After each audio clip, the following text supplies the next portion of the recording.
I stared at the acceptance letter one last time, my fingers trembling as I traced the embossed letterhead of the prestigious Italian architecture program. The paper felt heavy, like it carried the weight of all my dreams.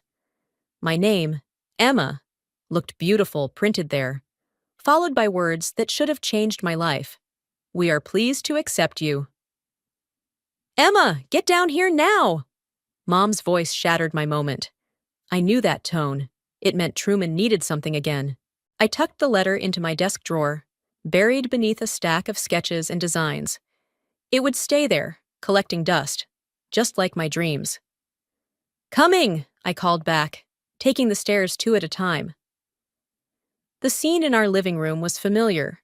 Mom and Dad on the couch, Truman pacing anxiously, his perfect hair slightly disheveled, a sure sign he was about to ask for something big. "Sit down, honey," Dad said, using his gentle voice.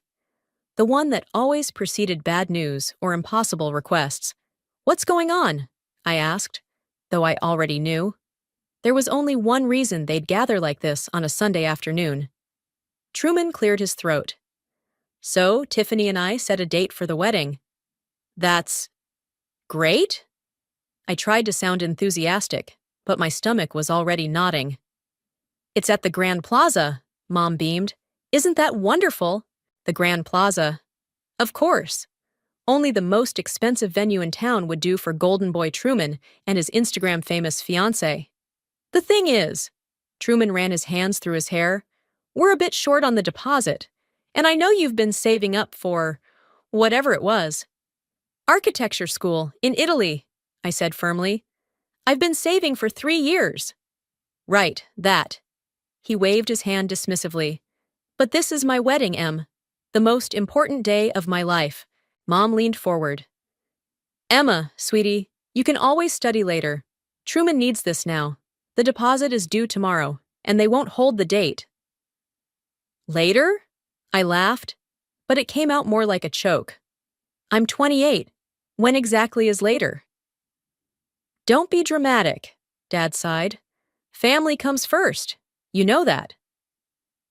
My best friend Audrey's words from last week echoed in my head. They treat you like an ATM with legs, and you let them. "How much?" I asked, my voice hollow. Truman named a figure that made my heart stop. It was almost everything I had saved. "That's insane," I protested. "That's my future you're asking for." "Emma," Mom's voice turned sharp, "your brother has found someone special. Are you really going to stand in the way of his happiness?" I looked at Truman, remembering all the times I'd given in. The car repair money last year, the business venture the year before that.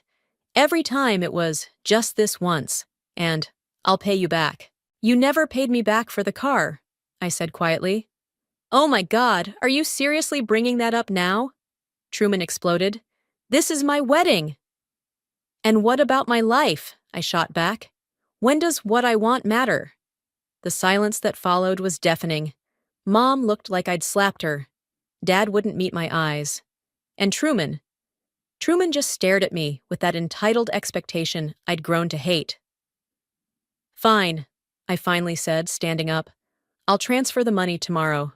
"Emma, thank you!" Truman rushed to hug me, but I stepped back. "Don't." My voice cracked. "Just don't." I turned and walked upstairs, ignoring Mom's calls behind me. Back in my room, I pulled out the acceptance letter again. This time, I didn't just look at it. I read it aloud, every word, committing it to memory. Then I took out my phone and texted Audrey. "You were right. They did it again." And I let them. Her response came quickly. "Oh, honey, want me to come over?" "No, I need to be alone right now." I sat at my desk, looking at the architectural sketches covering my walls. Dreams drawn in careful lines and precise measurements. Tomorrow, I would transfer my savings to Truman's account. Tomorrow, I would watch another piece of myself slip away.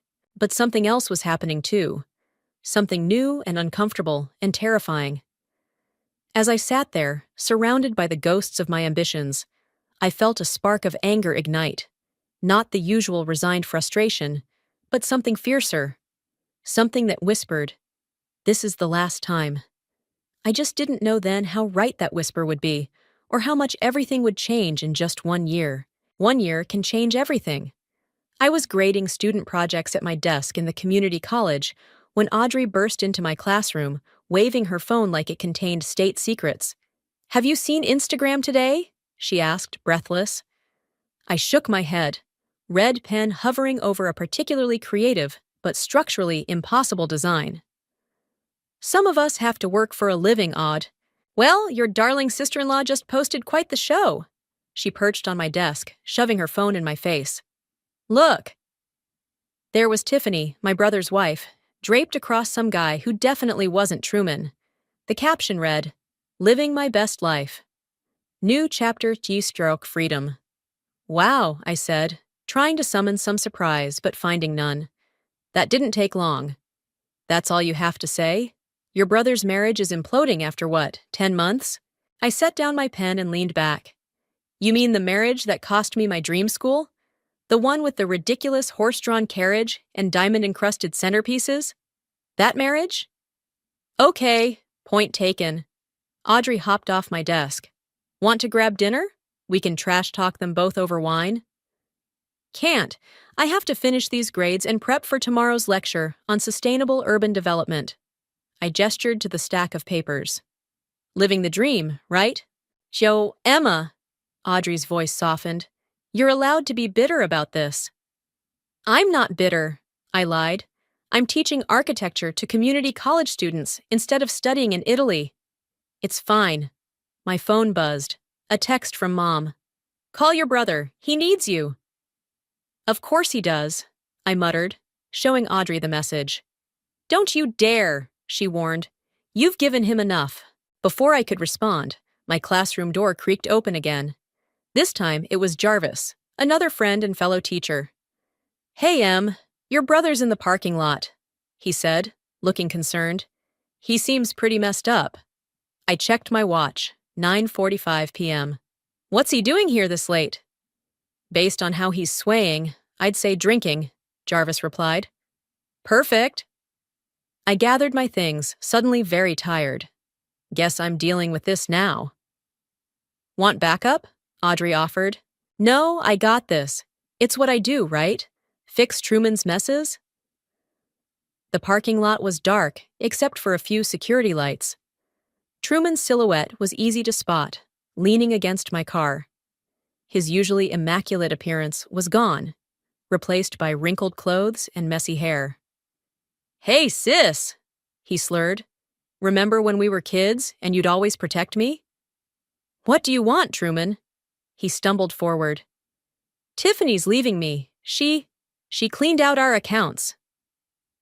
I saw the Instagram post. "Instagram?" He laughed bitterly. No, this is worse. She didn't just cheat, she took everything. The money, the house down payment, even my car." I crossed my arms. And? He looked shocked. "Emma, I need help. I need somewhere to stay. Maybe a loan to get back on my feet." "No." The word hung between us, sharp and final. "What do you mean, no?" His voice rose. "I'm your brother." "Yeah, and I'm your sister. The same sister who gave up studying in Italy for your wedding. The same sister who's been bailing you out since we were kids." My voice was steady, surprising even me.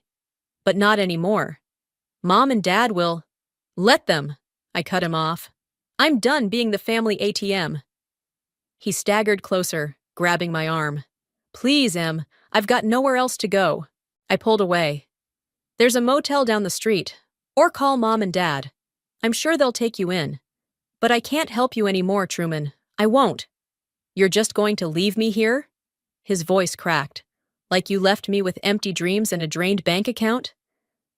I unlocked my car. "Yeah, I am."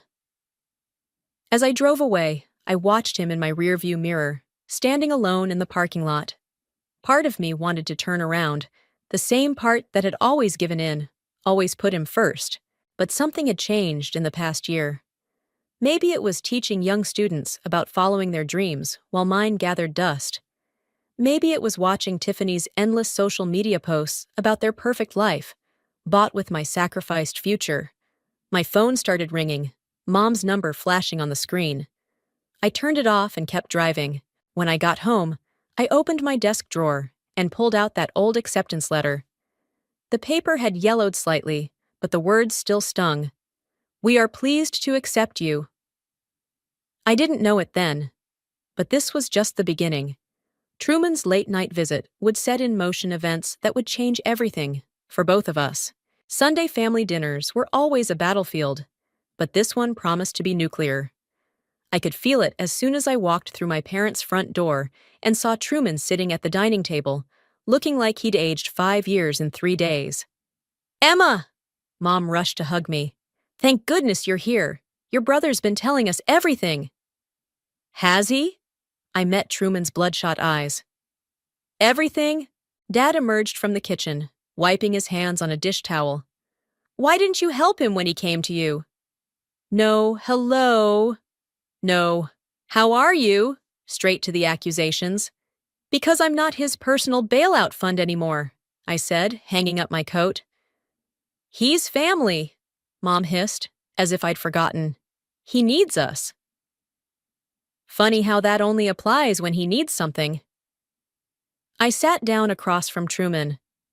"Have you told them about the gambling debts, or just the Tiffany drama?" The room went silent. Truman's face drained of color. "Gambling debts?"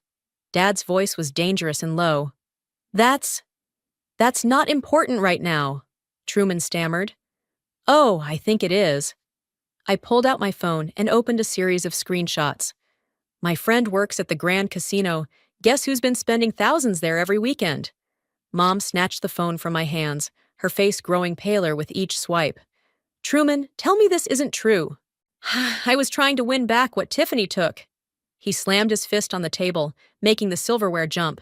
"I had a system." "A system?" I laughed. "Like your system for that failed food truck business? Or the cryptocurrency scheme?" "Emma, that's enough," Dad warned. "No, it's not enough."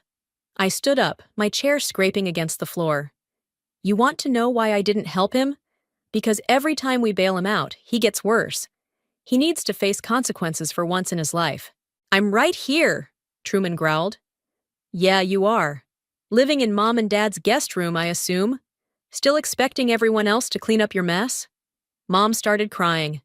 Right on schedule. "Please," she sobbed. "We need to help him. Emma, you have savings." "No." I cut her off. "I already gave him my savings, remember? For the wedding that lasted less than a year?" "That was different," Dad argued. "How? How was it different?" My voice rose. "Because it was for something you approved of? Because precious Truman needed it?" "You're being cruel," Mom whispered. "I'm being realistic." I turned to Truman. "You want help? Here's help. Get a job. Pay your own debts. Grow up." Truman stood up, towering over me. "You think you're so perfect? At least I tried to do something with my life. What are you doing? Teaching at some second-rate college?" I'm doing what I can with what's left after you took my future," I shouted back. "Nobody took anything from you," Dad interrupted. "You chose to help your brother." "Chose?" I spun to face him. "Like I had a choice. You and Mom manipulated me into it, just like you always do." The doorbell rang, cutting through the tension. Mom wiped her eyes and went to answer it. "Emma?" Audrey's voice called from the entryway. "Ready to go?" I'd asked her to call with an emergency after an hour, knowing I'd need an escape route. "Yeah, coming." I grabbed my coat. "We're done here." "Emma, please," Truman called after me. "I'll do better, I promise." I paused at the door. "Promises don't mean anything from you anymore. But here's one from me. This is the last time I watch you destroy yourself. You want to change? Prove it." "How?" His voice was small, almost like when we were kids. I pulled a folded paper from my pocket and tossed it on the table. "That's a job application. Entry-level position at my college. Maintenance work, minimum wage. Not glamorous enough for you, probably." "You can't be serious," Mom protested. "Dead serious. Take the job or don't, but that's the only help you're getting from me. I walked out, Audrey close behind. As we got into her car, I could see my family through the dining room window. Mom crying, Dad comforting her, Truman staring at the job application like it was written in alien language. You okay? Audrey asked as we pulled away. No, I admitted, but I will be. My phone started buzzing with texts from Mom. How could you be so heartless? He's your brother. Family helps family. I turned off my phone and leaned back in the seat, exhausted but somehow lighter. For the first time in my life, I'd stood my ground. It felt terrifying and liberating all at once. What I didn't know then was that my ultimatum would have consequences none of us could have predicted. 3 days after the family dinner explosion, I was reviewing blueprints in my office when Jarvis knocked on my door, looking concerned. Your brother's here, he said. He's filling out paperwork in HR. I nearly dropped my coffee. He actually showed up? Wearing a tie and everything. Jarvis leaned against my doorframe. You sure about this? Having him work here? Before I could answer, my phone buzzed with a text from Audrey. Emergency, lunch, now. You need to see this. 20 minutes later, I sat across from Audrey at our usual cafe while she pulled up something on her laptop. Remember how I said something felt off about Truman's story? She turned the screen toward me.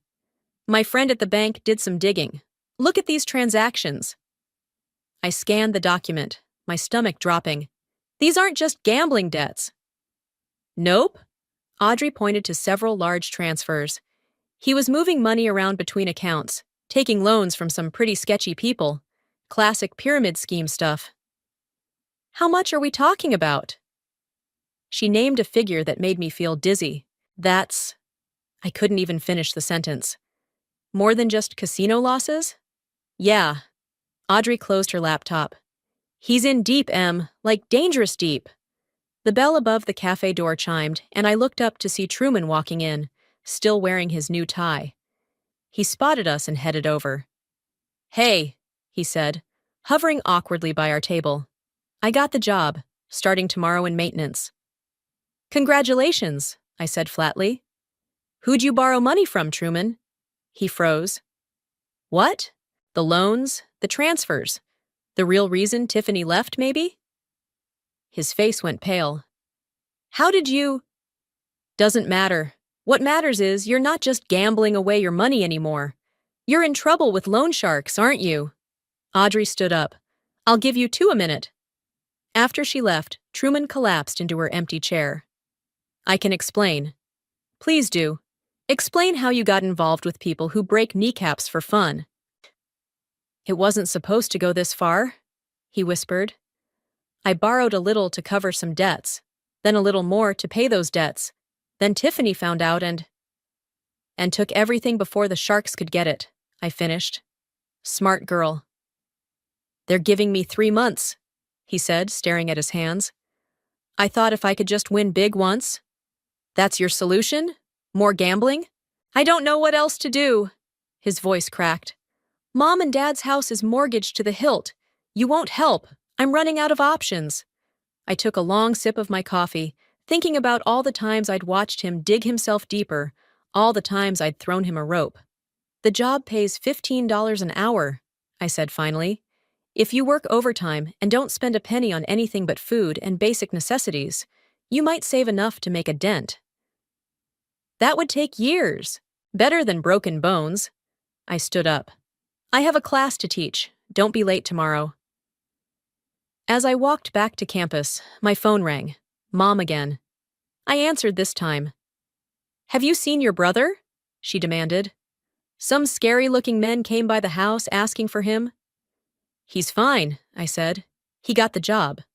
A janitor's job? That's your idea of helping? It's called maintenance staff, Mom. And yes, it's helping. It's called earning your way out of trouble. These men seemed dangerous, Emma. We need to do something. No, he needs to do something. For once in his life. I hung up and texted Jarvis. Keep an eye on Truman tomorrow. Don't let him near the cash office. His response came quickly. Already on it. Security's been notified. That night, I couldn't sleep. I kept thinking about those transaction records, about the kind of people who would loan money to someone like Truman. My phone lit up with a text from an unknown number. Your brother owes us. Family pays family's debts. You have 2 weeks. I blocked the number, my hands shaking. This was bigger than stolen dreams now. This was dangerous. Another text, this time from Truman. I'm sorry for everything. I'll do better. I promise. I stared at his message for a long time before responding. Actions, not words. See you tomorrow. Setting my phone down, I walked to my window and looked out at the city lights. Somewhere out there, people were looking for my brother, counting down the days until their money was due. And here I was, caught between wanting to protect him and knowing I had to let him face this on his own. Tomorrow would be his first day of real work, his first step toward either redemption or disaster. And I had front row seats to whatever came next. I was erasing architectural diagrams from the whiteboard when Professor Martinez knocked on my classroom door. My old mentor hadn't changed a bit. Same silver hair, same kind eyes behind wire-rimmed glasses. Emma, got a minute? She was practically bouncing with excitement. For you? Always. I set down the eraser. What's up? She pulled out a glossy brochure. The International Architecture Symposium in Rome. They're looking for emerging talents to present innovative urban development concepts. I submitted your sustainable housing project. My heart stopped. You what? They loved it. You're in, if you want it. All expenses paid, plus a chance to showcase your work to the top firms in Europe. The room spun slightly. Rome, architecture, everything I'd dreamed of. When? I managed to ask. 3 months from now. Say yes, Emma. This could change everything. Before I could respond, Jarvis burst in. Emma, we need you. Your brother's having some kind of breakdown in the maintenance room. Of course he was. I'll think about it, I told Professor Martinez, already heading for the door. I found Truman sitting on the floor of the supply closet, surrounded by cleaning supplies, his head in his hands. 2 weeks of actual work had taken their toll. His hands were calloused, his clothes stained with cleaning products. They found Mom and Dad's house, he said without looking up, left a warning on their door. Are they okay? They're staying with Aunt Sarah. He finally looked at me, his eyes red. I can't do this, Em. This job. It's not enough. Not fast enough. Stand up, I ordered. What? Stand. Up. He did, slowly, wincing from muscle aches he wasn't used to. You've worked here 2 weeks, I said. That's the longest you've ever stuck with anything. You want to quit now? You don't understand. These people. No, you don't understand. I grabbed a mop and shoved it into his hands. This isn't about the job. This is about finally growing up. You want to fix this? Keep working. Every hour, every day. Show them you're serious about paying them back. They're not exactly patient people, Emma. Then call them, I said. Show them your pay stubs. Set up a payment plan. Prove you're not running away this time. He gripped the mop handle until his knuckles went white. Why are you helping me like this? After everything? Because watching you suffer isn't as satisfying as watching you grow up. My phone buzzed. Professor Martinez. Need your answer by Friday. Don't let this opportunity slip away. What's that? Truman asked. Nothing. I put my phone away. Get back to work. Those floors won't clean themselves. Later that evening, I sat in my apartment, staring at the symposium brochure. Audrey paced behind me. You have to go, she insisted. This is everything you've wanted. I can't leave now. Not with everything happening with Truman. That's exactly why you should leave. She stopped pacing. He's not your responsibility. Let him figure it out himself. My phone rang. An unknown number again. This time, I answered. Miss Emma? A gruff voice asked. About your brother's debt. I'm listening. We've seen his work records. Not much, but it's something. We might be willing to extend terms, if you guarantee the payments. I closed my eyes. No, I'm not co-signing his debt. He needs to handle this himself. Dangerous choice, miss. So is threatening a man's family when he's trying to pay you back. He's working now, let him pay. I hung up before they could respond. Are you insane? Audrey grabbed my phone. You can't talk to loan sharks like that. Actually, I can. I stood up and walked to my desk, pulling out the symposium brochure again. Because I'm done being afraid, done putting my life on hold. I picked up my phone and called Professor Martinez. I'm in, I said when she answered. I'll go to Rome. After hanging up, I texted Truman. Meet me tomorrow before your shift. We need to talk. His response came quickly. Everything okay? Yes, I typed back. For the first time in a long time, everything's okay. I looked out my window at the darkening sky, feeling something I hadn't felt in years. Hope. Not just for me, but for Truman too. He was finally facing his demons, and I was finally facing mine. The fear of putting myself first, of reaching for what I wanted. Rome was waiting, and this time, nothing would stop me from going. But first, I had to tell my brother I was leaving, and hope that the progress he'd made wouldn't crumble in my absence. The campus coffee shop was nearly empty when Truman arrived for our morning meeting. He looked different after a month of real work. Thinner, stronger. His designer clothes replaced by practical wear. You're leaving? He stared at the symposium brochure I'd handed him. To Italy? Rome, for the architecture symposium. I stirred my coffee. I leave in 2 months. But what about? He gestured vaguely, meaning everything. The loan sharks, his job, our parents. You're doing well here, Truman. The maintenance supervisor says you're one of his best workers. That's because I'm terrified of disappointing you. He laughed, but it wasn't really a joke. Good. Stay terrified. Keep working. I pulled out an envelope. I've worked out a payment schedule with your creditors. They've agreed to the terms as long as you stick to it. He took the envelope with trembling hands. How did you? I didn't pay them, I cut him off.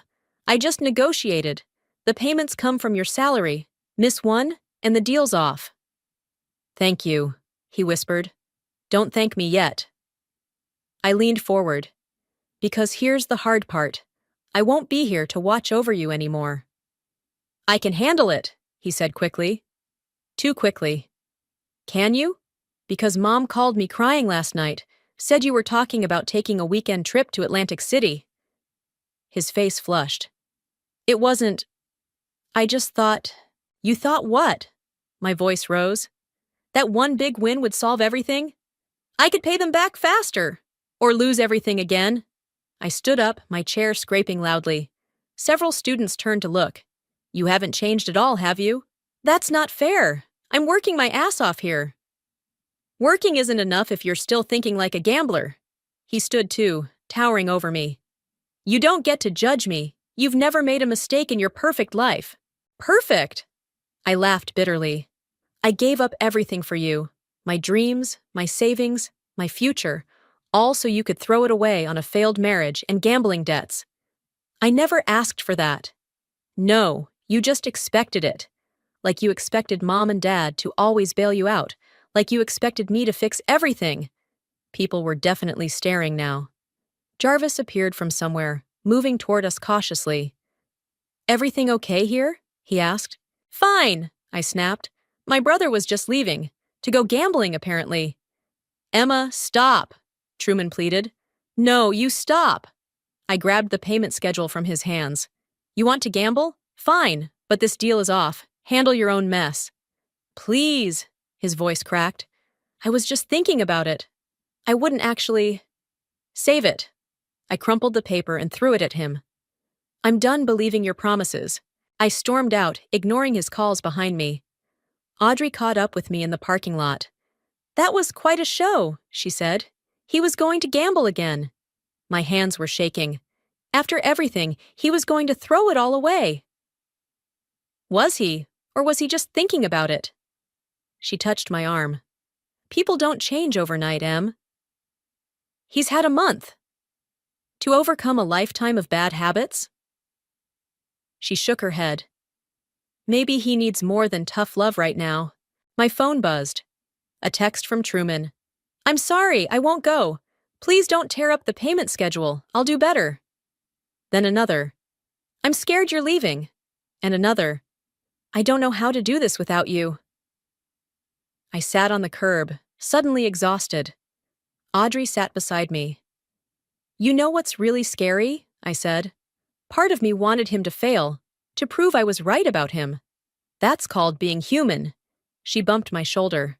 The question is, what are you going to do now? I looked at my phone again, at Truman's desperate text, at the coffee shop window, where I could see him still standing, looking lost. I'm going to Rome, I said firmly. But first, I'm going to make sure he has the tools to succeed, or fail. His choice.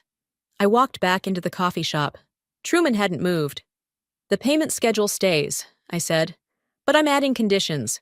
Weekly counseling for gambling addiction, financial literacy classes, and you report to Jarvis while I'm gone. You're still leaving? He sounded like a little kid. Yes. Because I need to live my life too. I straightened his maintenance uniform collar. The question is, what are you going to do with yours? He picked up the crumpled payment schedule, carefully smoothing it out. I want to be better, I really do. Then prove it. Not to me, to yourself. As I walked to my first class of the day, I realized something. For the first time, I wasn't fixing Truman's problems. I was giving him the chance to fix them himself. Whether he took that chance or not, well, that would be the real test. Your brother's here again, Jarvis said, poking his head into my office. Third time this week. I glanced at the clock. 6:30 a.m. 2 weeks before my flight to Rome. Send him in. Truman entered, carrying 2 coffee cups and a folder stuffed with papers. Dark circles under his eyes, but clear-eyed and focused. Morning, he said, handing me a coffee. I need your help with something. If it's money, it's not. He opened the folder. I've been taking those financial literacy classes. The instructor helped me make a 5-year plan. He spread the papers across my desk. Can you look it over? I scanned the documents. Detailed budgets, payment schedules, even a small savings plan. Real work, real effort. This is impressive, I admitted. I've been going to the counseling too. He sat down, fidgeting with his maintenance uniform sleeve. Did you know Dad was a gambler before we were born? I looked up sharply. What? Yeah. That's why they pushed me so hard to succeed in business. They were terrified I'd end up like him. He laughed bitterly. Guess that worked out great. Mom and Dad never said anything. They never say anything real. He took a sip of coffee. That's what my therapist says. Our family's great at avoiding hard truths. The door opened and Audrey burst in, waving a newspaper. Emma, you're in the paper, the symposium article. She stopped short. Oh, sorry, family moment? No, it's okay. Truman stood up. I should get to work anyway. Thanks for looking at the plan. Wait, I called as he reached the door. How are the payments going? He turned back, a small smile playing at his lips. 3 months clean. No gambling. No missed payments. The sharks are less sharky now. After he left, Audrey practically threw the newspaper at me. Look, they interviewed Professor Martinez about your selection. But I was still staring at the door. He's different.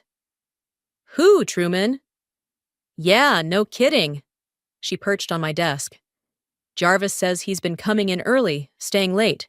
Even helped a student jumpstart their car last week. And the gambling?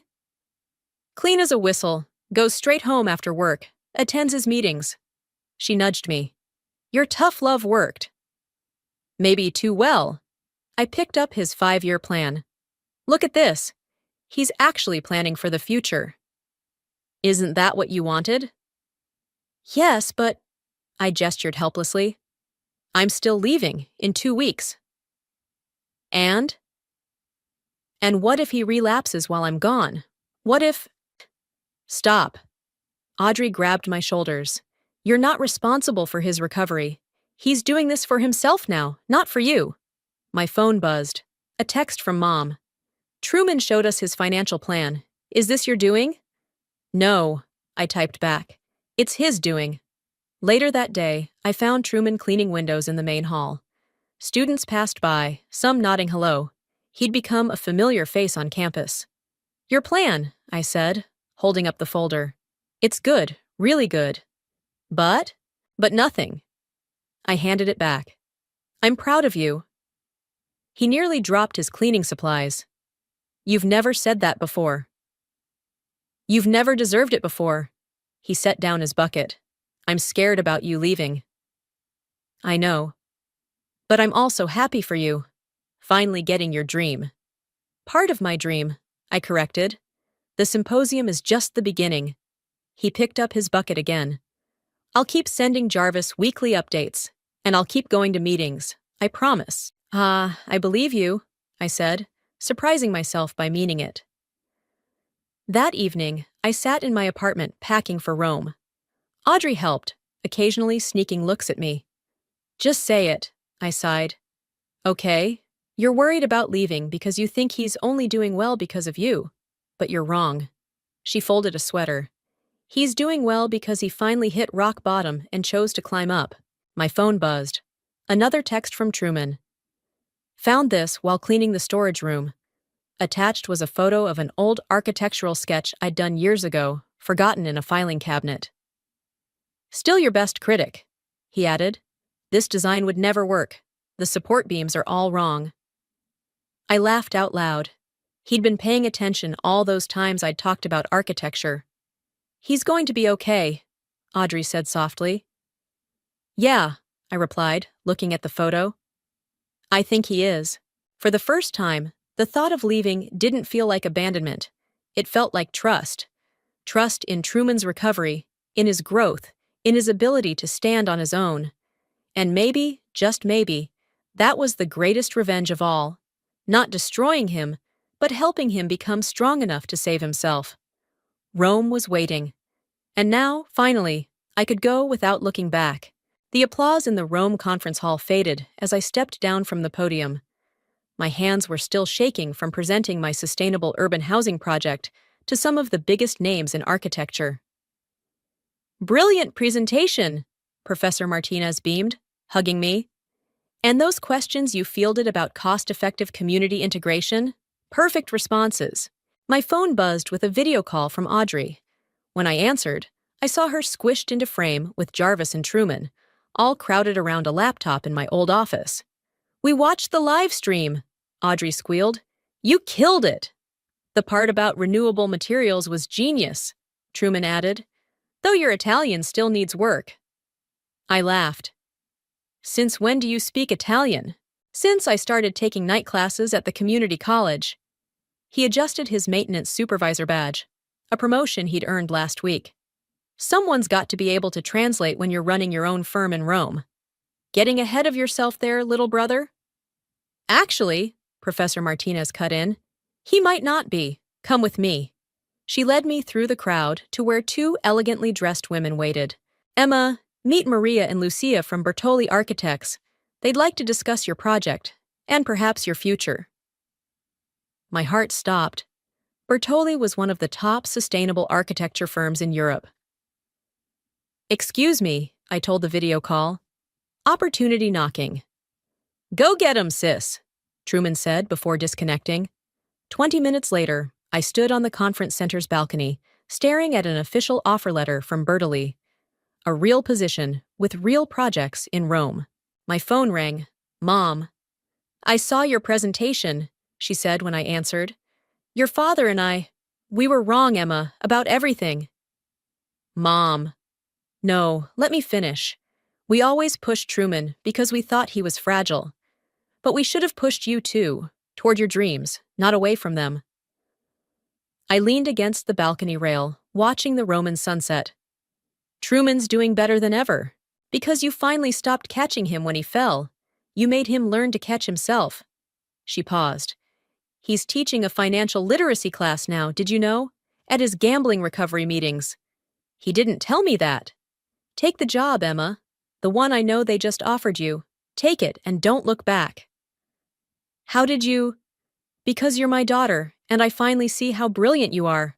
Her voice cracked. I'm so sorry it took me so long. After we hung up, I called Truman. Did you know about Mom watching the live stream? I asked. Know about it? I set it up for her. Dad, too. They're finally seeing you, Em. The real you. The real me just got offered a job here. A long pause. You're taking it, right? I don't know.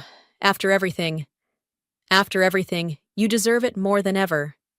He took a deep breath. I paid off the last of my debts yesterday. I nearly dropped my phone. What? How? Remember that 5-year plan? I modified it, picked up extra shifts, sold my designer stuff, lived on ramen. But I did it. I'm free. Truman, that's amazing. Yeah, well, I had a good teacher. Speaking of which, I registered for architecture classes. You what? Just basics. Thought it might help me understand what my big sister's been talking about all these years. He chuckled. Plus, someone's got to keep the family business running while you're conquering Europe. I looked at the offer letter again, then at the Roman skyline stretching before me. You're really okay? This isn't just... I'm okay. Better than okay. Now stop worrying about me and sign that contract. I pulled out a pen. How do you know I haven't signed it already? Because you're you, always putting everyone else first. His voice softened. But not this time, okay? This time, put yourself first. I signed with a flourish, the ink bold against the white paper. Done. Good. I could hear his smile. Now go design something amazing. And Emma? Yeah? Thank you, not for saving me, but for showing me how to save myself. I watched a flock of birds soar past, dark shapes against the orange sky. I love you, little brother. Love you too, sis. Now go change the world. I've got some windows to clean. I hung up and walked back into the conference hall, offer letter in hand. Professor Martinez waited with the Bertolli representatives, champagne glasses ready. So? She asked. Are you ready? I thought about the long road here, the sacrifices, the pain, the growth. Thought about Truman finding his way, about Mom and Dad finally seeing me, about dreams deferred but never forgotten. Yes, I said, taking a glass. I'm ready. And I was, ready to build, to create, to soar, ready to live the life I'd always dreamed of, knowing that sometimes the best revenge isn't about getting even, it's about getting better.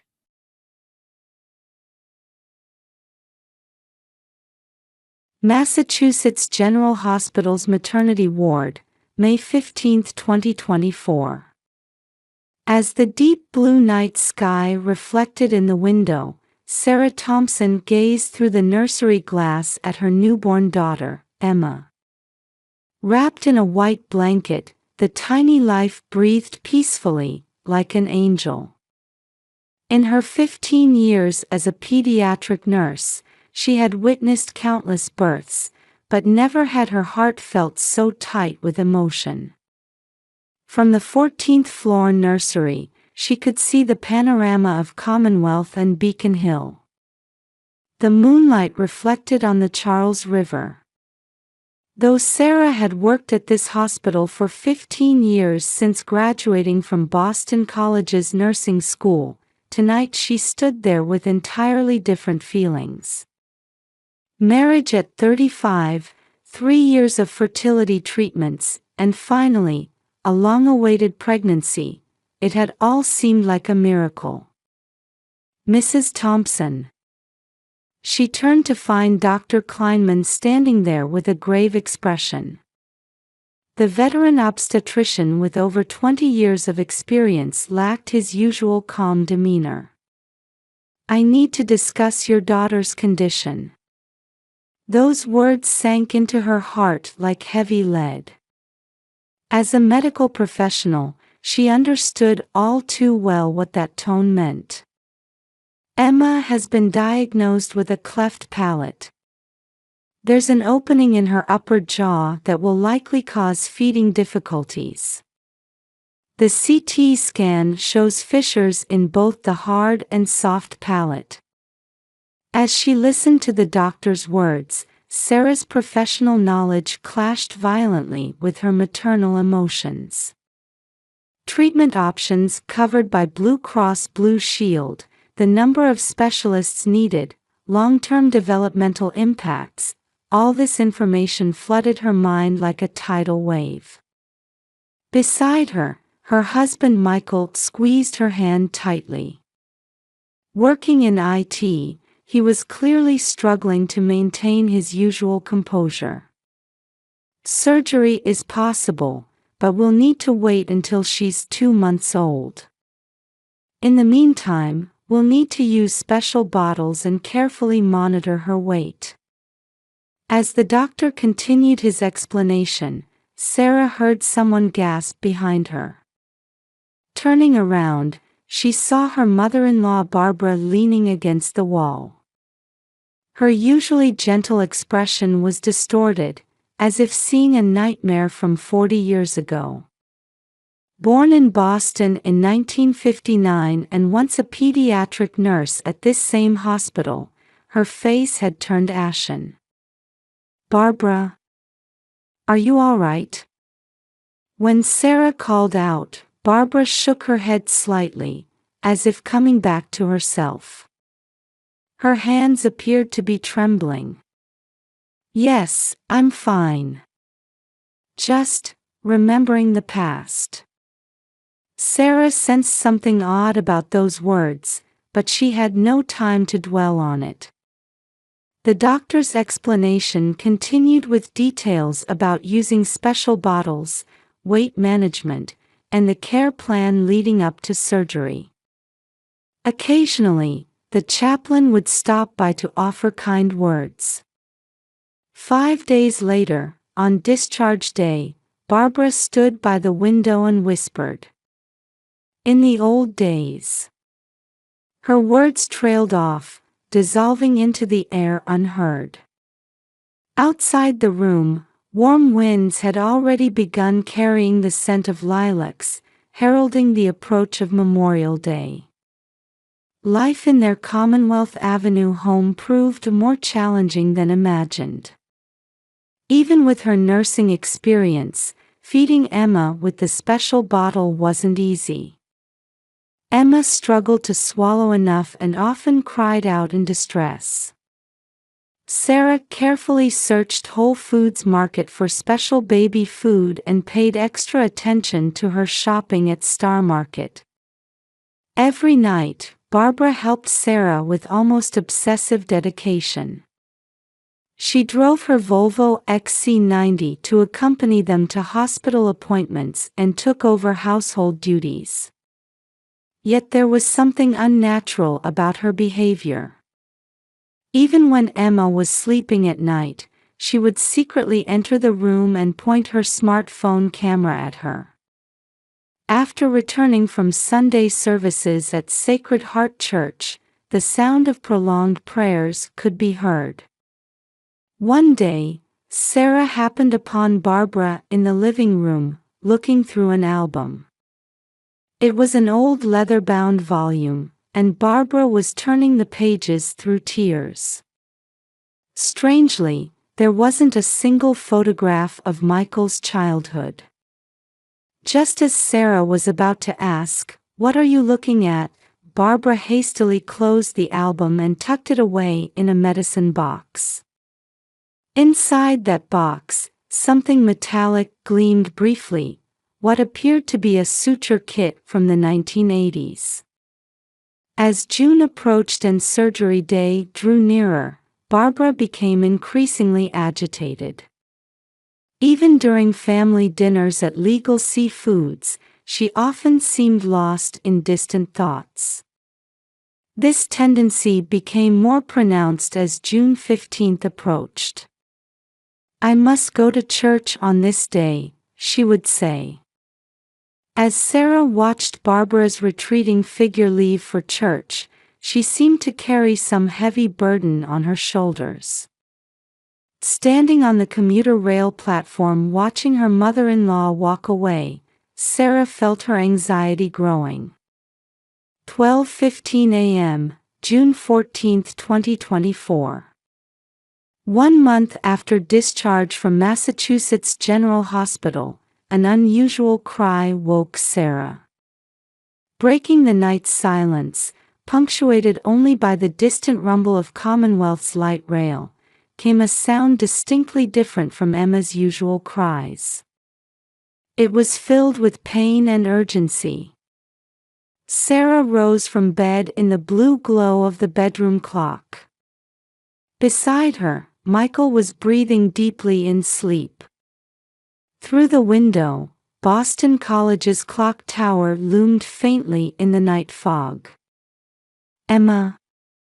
Treading softly down the hallway, she noticed a faint light coming from Emma's room. A bluish glow, like from a smartphone screen, leaked from the normally dark room. As she approached, she heard low muttering. The voice seemed to echo from 40 years ago, carrying a distant resonance. "Soon, you'll be better soon. I'll fix everything." It was Barbara's voice. But it was completely different from her usual warm tone, carrying an almost alien coldness. The moment Sarah's hand touched the doorknob, her blood froze. She heard a faint metallic clicking, a sound she knew well as a nurse. The sound of surgical instruments. Slowly opening the door, she witnessed a shocking scene illuminated by moonlight.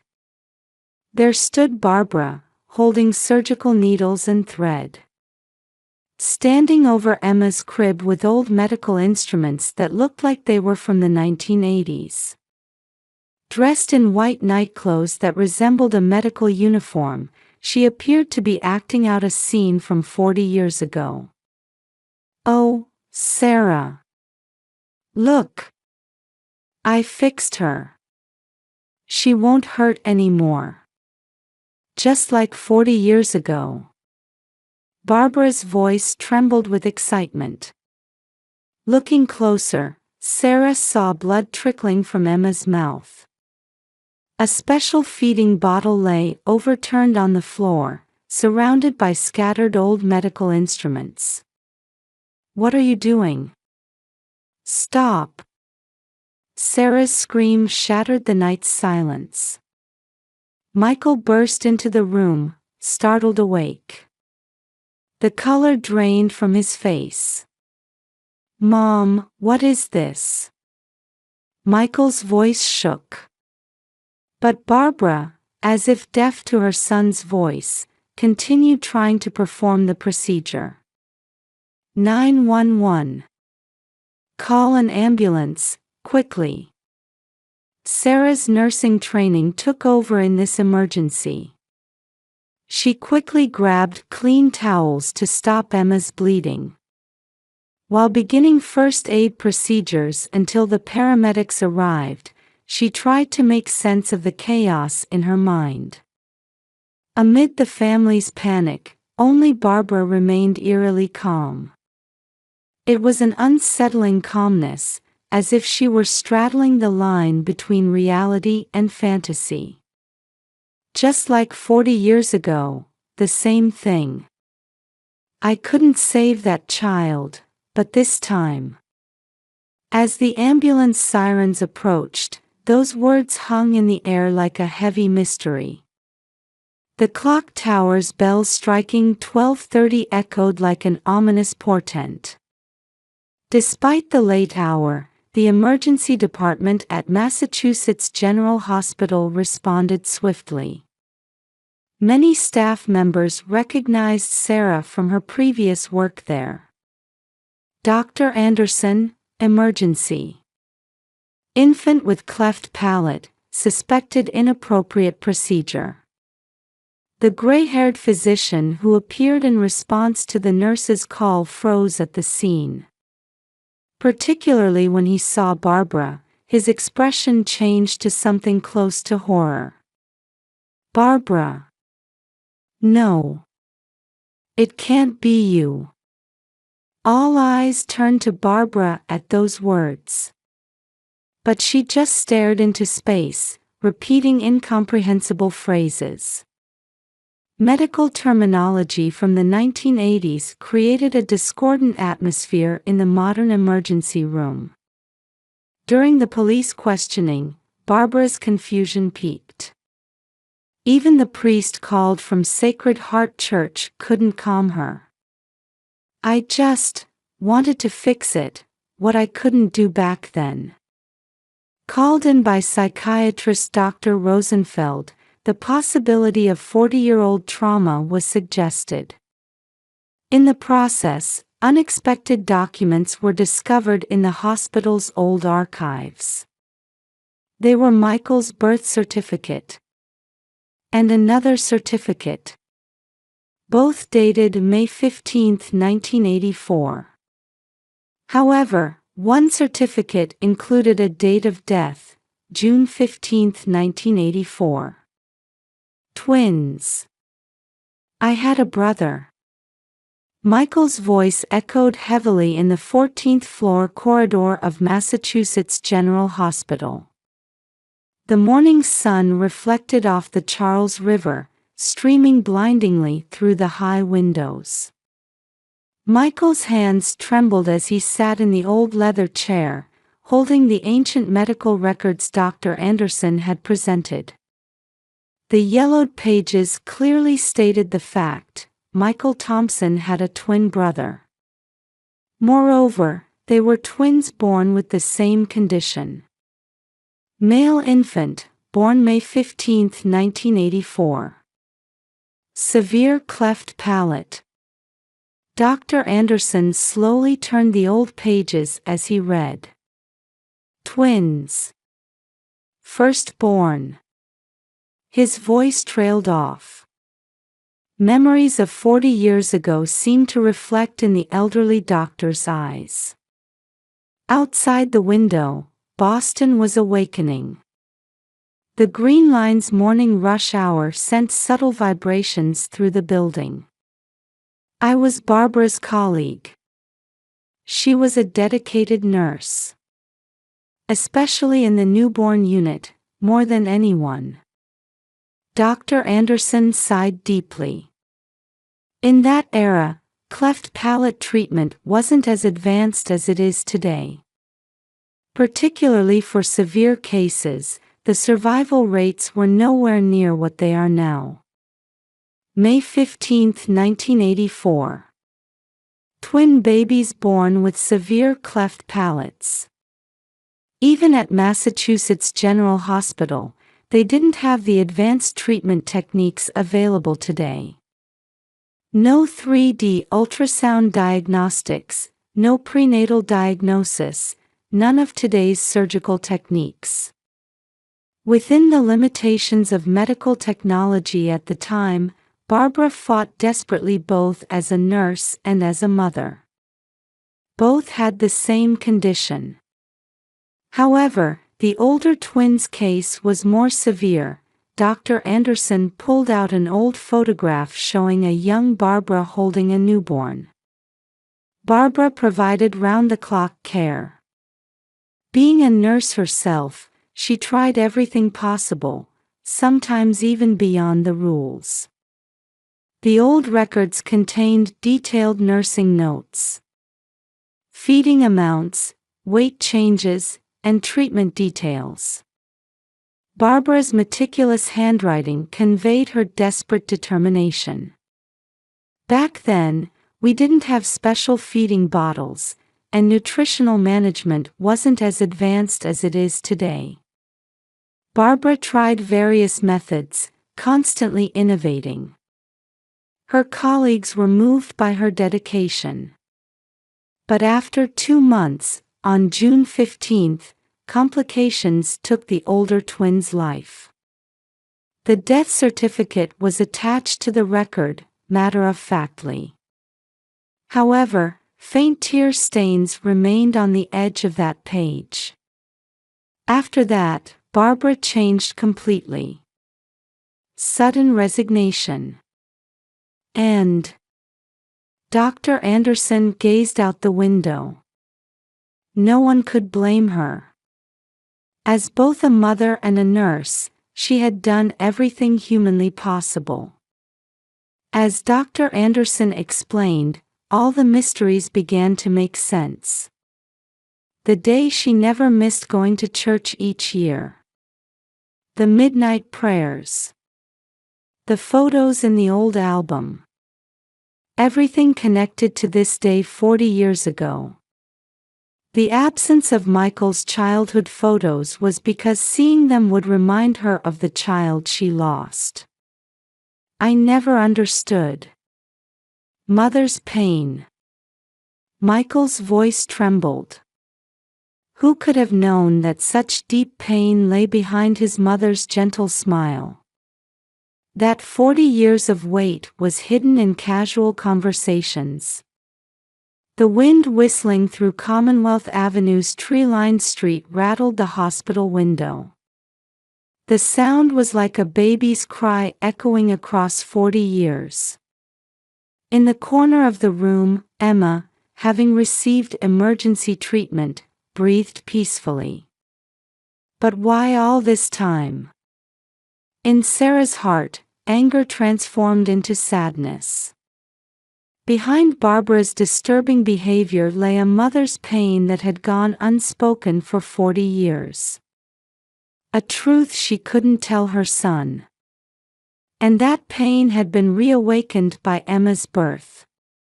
According to the medical records from that time, Barbara once attempted to perform treatment on her son herself. Dr. Anderson pulled out another old record. Of course, it wasn't permitted. But as both a mother and a nurse, she couldn't stand by doing nothing.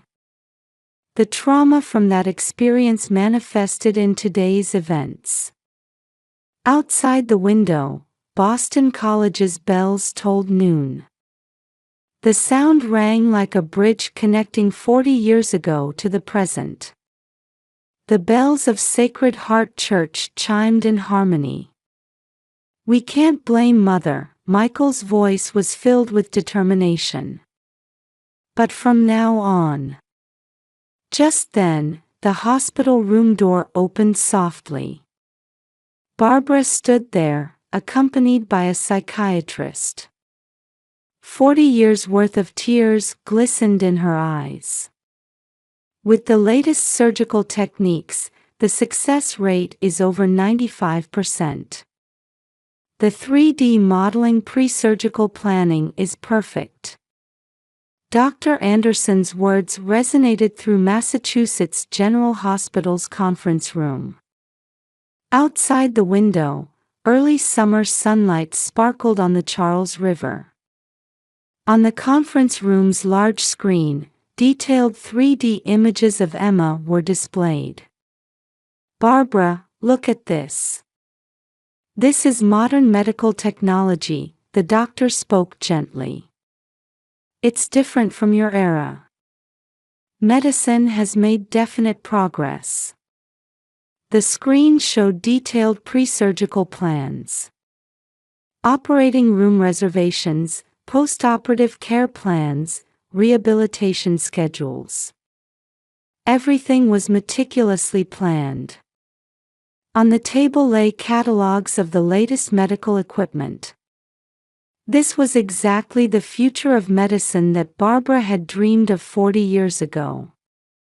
This surgery has thousands of successful cases worldwide.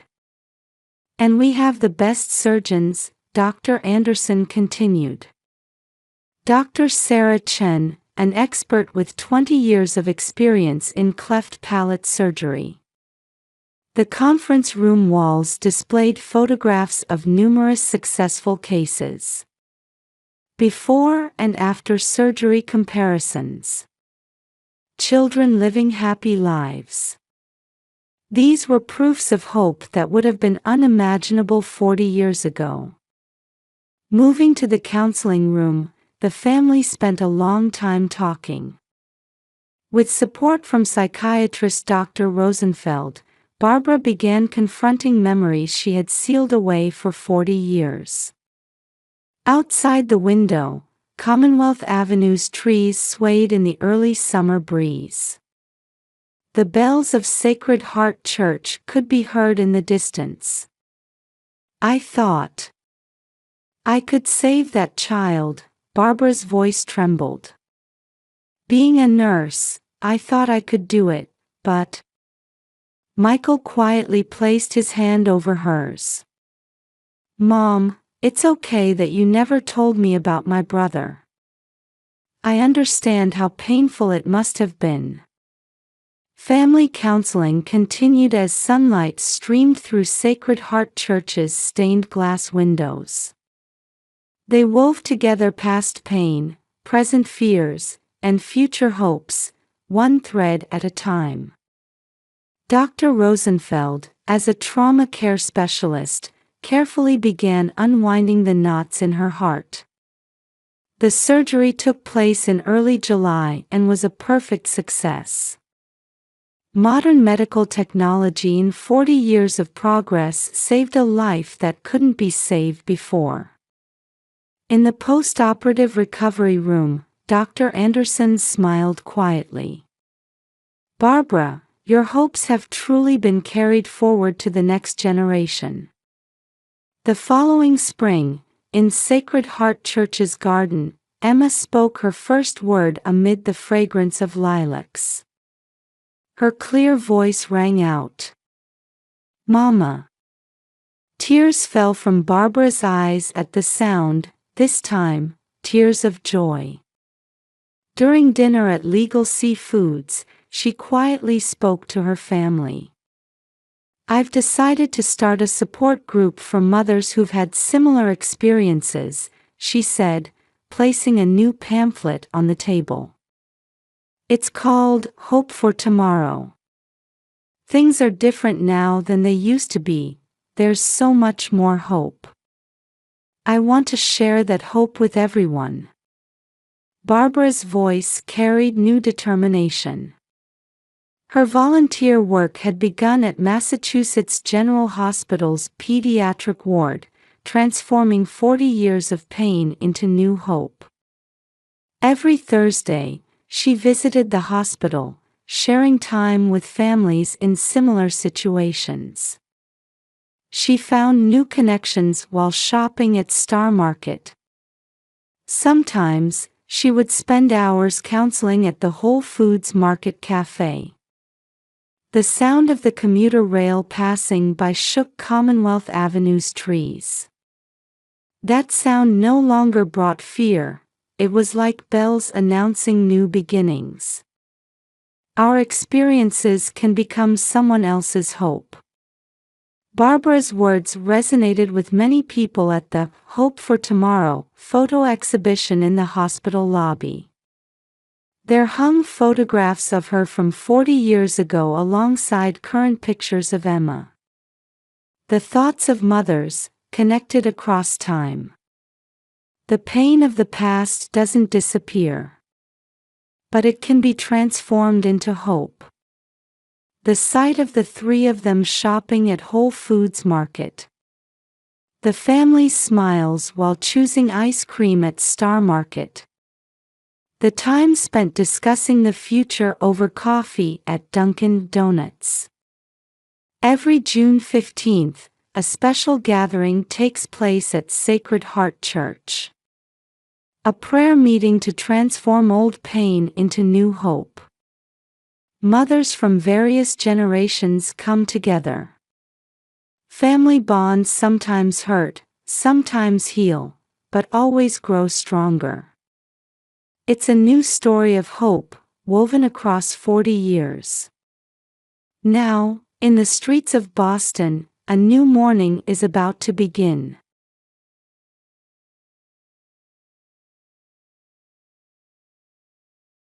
The cool morning dew on the garden soil felt pleasant against Elizabeth Beth Cooper's palm. At 64, she was absorbed in harvesting the tomatoes she had lovingly tended. The sun was slowly rising, bathing the entire garden in soft light. Beyond the white picket fence, neighborhood children were beginning their walk to school. "George, the tomatoes turned out beautifully this year. Perhaps it was the early morning watering you always talked about." Talking to her husband, who had passed away 3 years ago, remained part of her daily routine.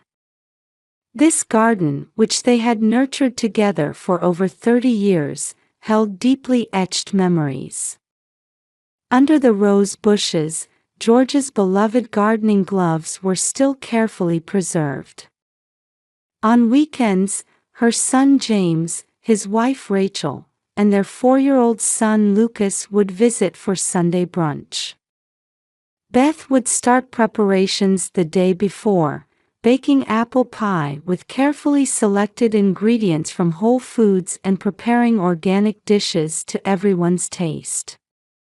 The table would be set with the fine linen tablecloth George had given her as a wedding gift, alongside the china inherited from her mother. Such peaceful routines were the center of Beth's life. In the upscale Chicago suburb of Winnetka, Beth lived a fulfilling life alone in her traditional 2-story home built in the 1970s. Dressed in casual LL Bean attire, she volunteered at the First Presbyterian Church of Winnetka and enjoyed literary discussions with old friends at the neighborhood book club.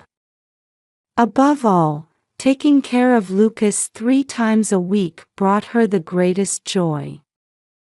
Lucas, who showed signs of being on the autism spectrum, was a small, sensitive child with large brown eyes. Though he spoke little, he shared a special bond with Beth. While he preferred to play alone, his grandmother was the only one to whom he truly opened his heart. In a corner of the garden, there was a small observation space set up for Lucas, where the two would spend time watching insects and birds together. "Grandma, butterfly." Such small whispers from Lucas filled Beth's heart with pure joy. Meanwhile, her son James had achieved remarkable success as a vice president at an investment bank. Always impeccably dressed in perfectly tailored suits, the 5 feet 11 inches slender man had been an exemplary student since childhood. After graduating top of his class from Yale and gaining experience on Wall Street, he had secured his current position in his late 30s. However, lately, he had begun showing signs of stress-related fatigue. During weekend brunches, his frequent work calls had become concerning. His wife Rachel was a stunning woman with model-like proportions. Known as a sharp broker in luxury real estate, she handled multi-million-dollar transactions. With over 100,000 Instagram followers, she seemed to play the role of the perfect wife. Dressed in luxury brands and appearing with flawless makeup, she maintained a superficially kind demeanor toward Beth, though there was always a sense of distance. On the evening of August 12th, a message arrived unexpectedly. "Mother, I have a wonderful suggestion. I think it would be a great opportunity to strengthen our family bonds." Rachel's proposal was a hiking trip in the Rocky Mountains of Colorado. She said she had already reserved a private trail called Emerald Lake Trail. "Let's enjoy nature together, James, me, and Lucas. How about taking some time away from our daily routine for family time?" Beth was genuinely delighted by the suggestion from her usually busy son and daughter-in-law. The timing was perfect, as the charity event at First Presbyterian Church of Winnetka had just concluded. This should make for wonderful memories. Her heart leaped at the thought of creating new memories with Lucas. She immediately took out her smartphone to check the weather forecast. The prediction of clear skies only heightened her expectations. "I'll go to Whole Foods tomorrow and make an apple pie for the trip. I'll add a little extra cinnamon, just the way Lucas likes it." As she made these plans, Beth placed the last tomato in her basket. The summer sun shone brightly beyond the garden. She fondly remembered the excitement of purchasing this house with George over 30 years ago. The white picket fence, the well-maintained lawn, and the lovingly tended flowers, all were testament to their life together. 6 a.m., August 15th. The misty Winnetka residential area was still wrapped in silence. James's black BMW X7, loaded with luggage, was parked in front of Beth's house. The usually perfectly maintained vehicle had a thin layer of dust on it today. How odd. James always keeps it spotless, Beth thought to herself. James and Rachel were already standing at the entrance. James, who usually wore suits, was dressed in a high-end outdoor brand jacket today. His profile showed unfamiliar tension. Rachel, wearing the latest hiking wear, frequently checked her smartphone. The same map appeared and disappeared repeatedly on her screen. "Mom, are you ready?" There was a slight tremor in James's voice. "Yes, of course." Beth responded with a smile, though concerned about her son's demeanor. "Lucas, it's okay. Grandma's here with you." While comforting Lucas, who was reluctant to get in the car, Beth's sense of unease grew stronger. Though her grandson was typically shy around others, he seemed particularly anxious this morning. Beth did a final check of her equipment. A new smartphone for taking pictures of Lucas, light hiking gear, and a first aid kit just in case. And of course, Lucas's favorite blue teddy bear. "Rachel, did you scout this route beforehand?" When Beth asked, Rachel's expression momentarily tensed. "Yes, of course. I consulted with a professional guide and chose the optimal course. It's a very quiet spot on a branch of the Emerald Lake Trail." Rachel answered with a perfect smile, but her voice carried an unfamiliar urgency. The 3-hour car ride was wrapped in strange tension. James took work calls every 30 minutes, pulling over to the shoulder each time. Her son, who usually spoke in a calm voice, was giving short, curt responses today. "Yes, I understand. Definitely by Monday." Sweat beaded on James's forehead after he hung up. Despite it being August, the car's air conditioning was working fine. In the passenger seat, Rachel obsessively kept checking the route. Specific locations on her smartphone screen were repeatedly zoomed in and out. Her occasional glances at Beth through the rearview mirror were unsettling. In the back seat, Lucas clung anxiously to Beth. Though he usually didn't mind car rides, today he seemed unusually restless. "Lucas, look at the clouds in the sky. That one looks like a bunny, doesn't it?" When Beth tried to comfort her grandson, he seemed to calm down slightly. Eventually, Lucas fell asleep on his grandmother's lap. "Mom, did you sleep well last night?" James suddenly asked. "Yes, just like usual. But you look tired, dear." "Work's been busy, but I'm fine. This vacation should help me refresh." Contrary to his words, James's voice rang hollow. Outside the car window, urban landscapes gradually gave way to natural scenery. However, in contrast to the beautiful views, the atmosphere inside the car grew increasingly heavy. At 9:30 a.m., they finally reached their destination. At the entrance to the Emerald Lake Trail branch, there was a sign reading, "Private Trail, no trespassing." After parking in the empty lot, Rachel quickly surveyed the surroundings. "Looks like no one else is here." There was an odd relief in her voice. While preparing, Beth took out her new smartphone to take a family photo.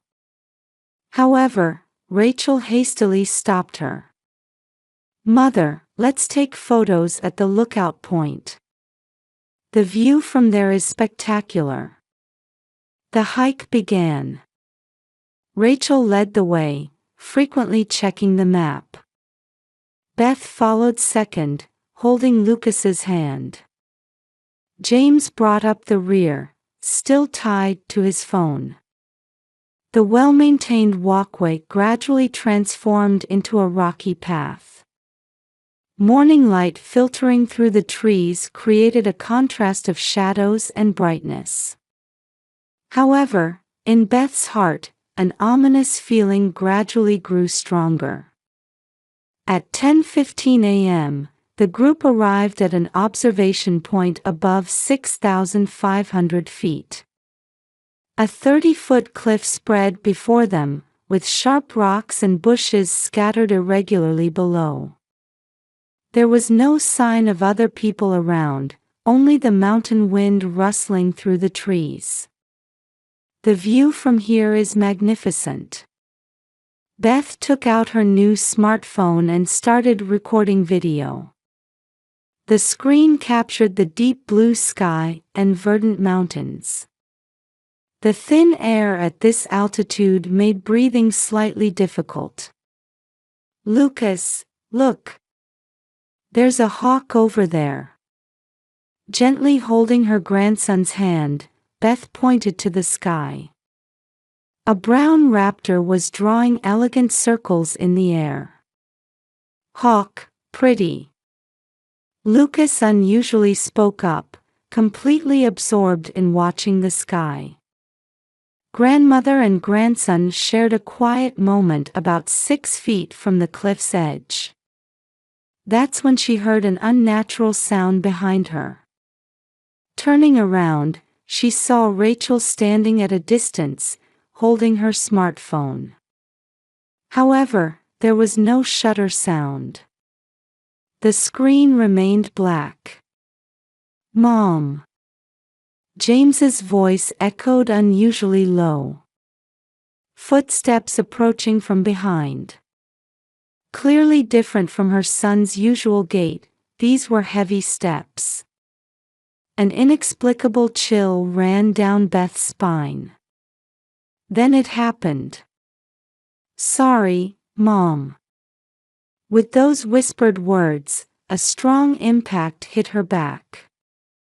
Instinctively, Beth hugged Lucas tightly.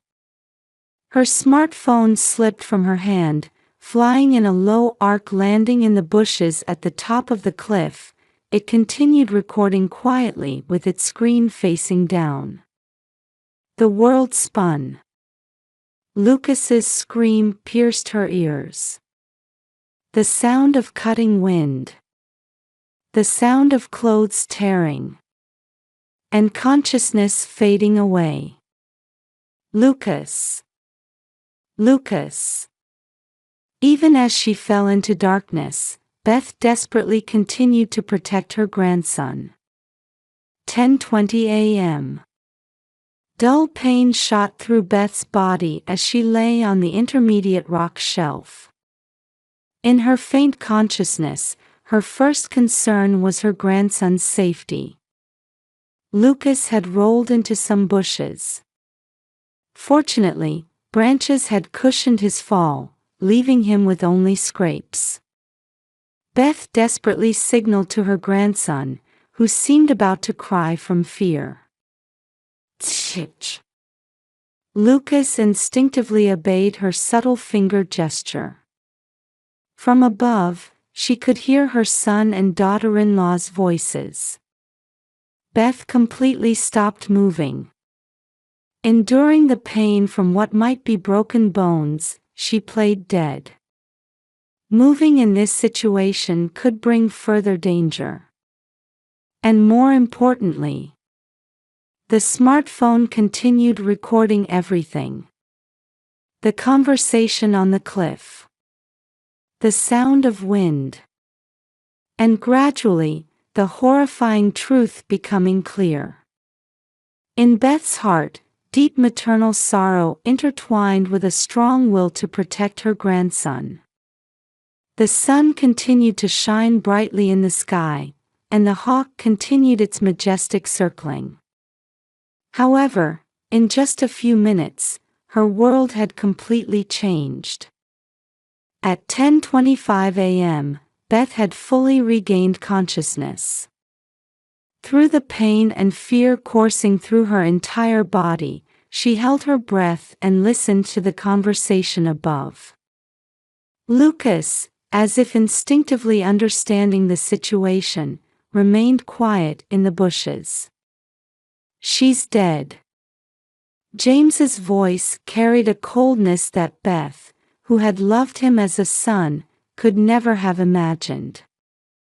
"Shouldn't we check?" Rachel's voice carried down on the wind. The voice that had played the perfect wife now filled with anxiety and urgency. No one could survive a fall from that height. This makes for a perfect accidental death. Beth's heart froze at James's words. When will the insurance pay out? To Rachel's question, her son answered mechanically. As early as 1 month. This will cover the company's whole. In that moment, all the pieces fell into place. Her son and daughter-in-law's unnatural behavior, the sudden trip proposal, the choice of an isolated location. Everything had been preparation for a planned murder. Beth suppressed intense nausea while maintaining complete stillness. The pain in her possibly broken left arm was far less severe than the heartache from her son's betrayal. Above, the conversation between her son and daughter-in-law continued. "James, are you sure this was the right thing to do? We had no other choice. Once the company audit starts, everything's over. $5 million in embezzlement isn't easy to hide. But your mother." "Shut up. You're an accomplice too. The luxury condo mortgage, the party payments, it was all my money."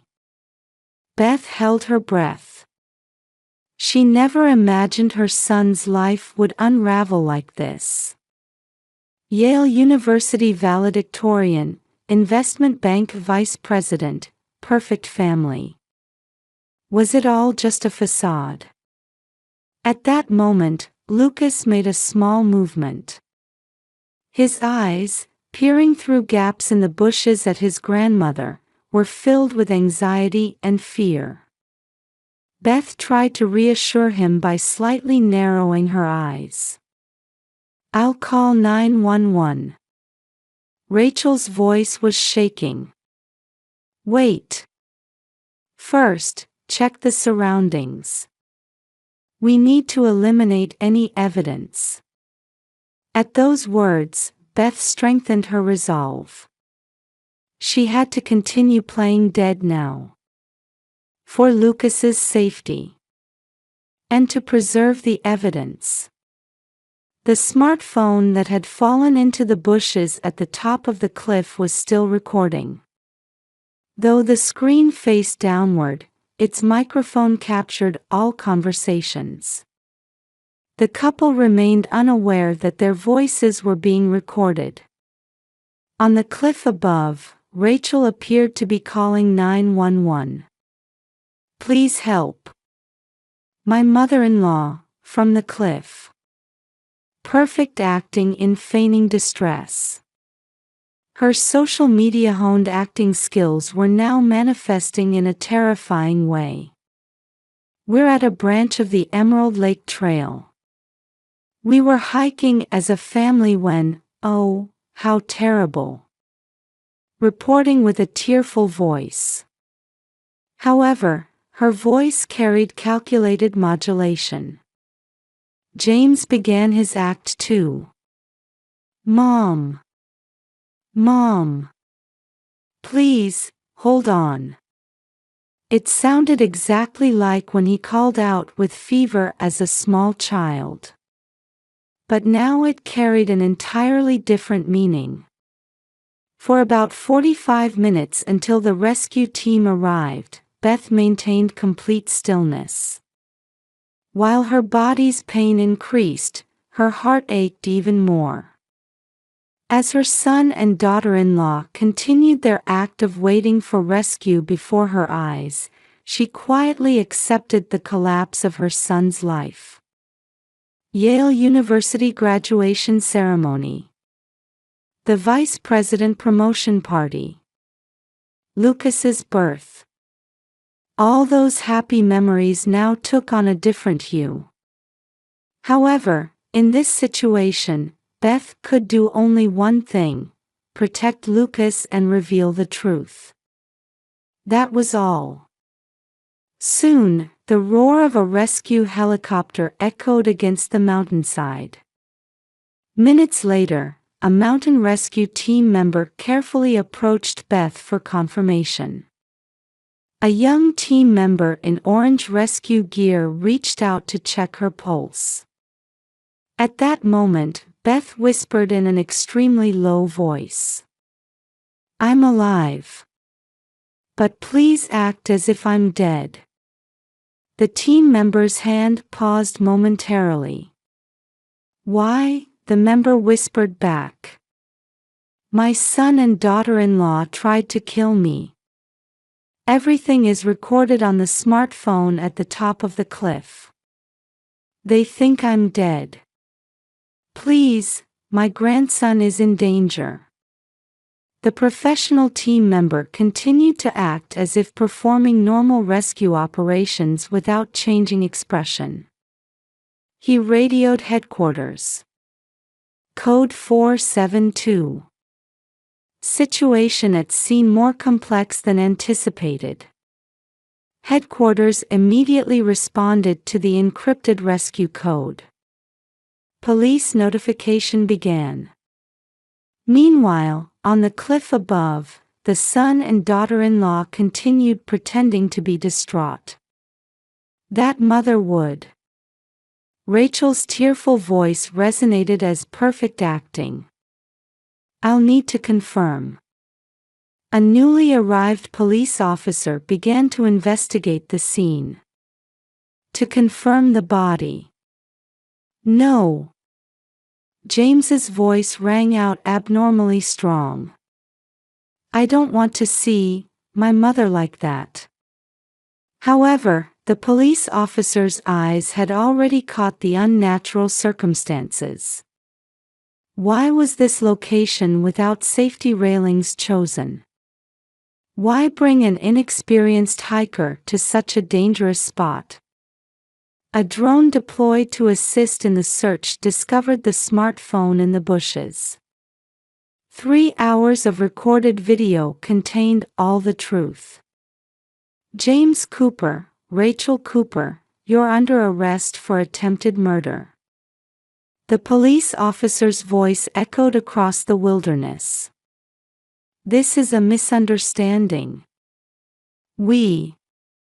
Rachel's voice trailed off. The perfect performance had come to an end.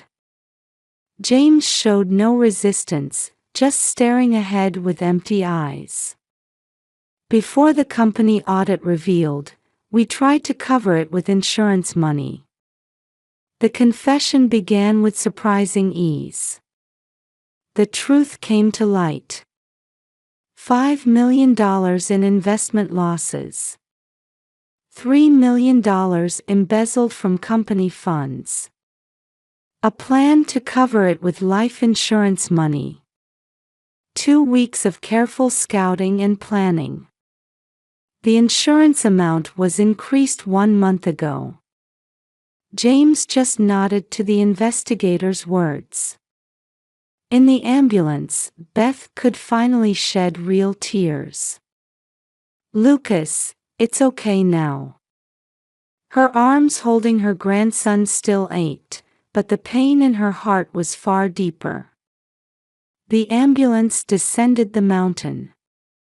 Through the small rear window, she could see her handcuffed son and daughter-in-law getting into police vehicles. The couple who had grown tired of playing the perfect family and made the worst choice due to financial collapse. Beth could only quietly accept their fate. "Grandma." Lucas's small hand gripped Beth's. That warmth signaled the beginning of a new life. Mid-September, 1 month later. Beth tended to her new garden at a colonial-style house in the quiet residential area of Lake Forest, Illinois. This home was about 30 minutes north of her previous residence. She had chosen this location, just a 10-minute drive from Lucas's therapy center. "Grandma, tomatoes." Lucas's voice rang out cheerfully for the first time in a while. He had discovered perfectly ripened cherry tomatoes in the small garden plot in the front yard. "Yes, they look ready to harvest." Beth quietly watched her grandson's progress with joy. With the help of psychological counseling, Lucas was gradually regaining his speech. Though the incident had certainly affected him, he was finding his own stability in his new life with his grandmother. In the backyard, she had recreated the memory garden she had shared with her late husband George. The white picket fence, rose bushes, and small vegetable patch. Even in this new environment, precious memories would continue. "Mom, aren't you going to visit him?" Friends from her support group often asked this question. But Beth's answer remained consistent. "It's not time yet. But someday, surely." James had received a 20-year sentence at Illinois State Prison for attempted murder and embezzlement. Rachel too received a 15-year sentence as an accomplice. The truth revealed in court was even more serious than imagined. The company embezzlement began 5 years ago. It started with small amounts. However, Rachel's luxurious lifestyle and James's failed investment gambles gradually increased the sum. The perfect life they portrayed on social media had been entirely fabrication. As collapse approached, they chose insurance fraud as their final resort. They spent 2 weeks scouting the location to make it look like an accident. The prosecutor explained, leaving Beth only able to sigh deeply. In the custody hearing, Beth was granted full guardianship. The court determined that the grandmother was the best candidate for raising 4-year-old Lucas. At the First Presbyterian Church of Winnetka support group, Beth met others facing life's trials. There, she began using her experience to support others. "We can find hope in any situation." These were words Beth often spoke in the support group. They were also encouraging to herself. In the study of her new home, family photos were displayed. Pictures of memories with George. Photos of James as a child. And new photos with Lucas. Not denying the past, but moving forward while accepting everything. That was the path Beth had chosen. Lucas, it's snack time. The aroma of homemade apple pie wafted through the house. A scene from unchanged daily life. Yet within this tranquility, new hope was surely sprouting. At dusk, Beth sat on the backyard bench, gazing at the western sky.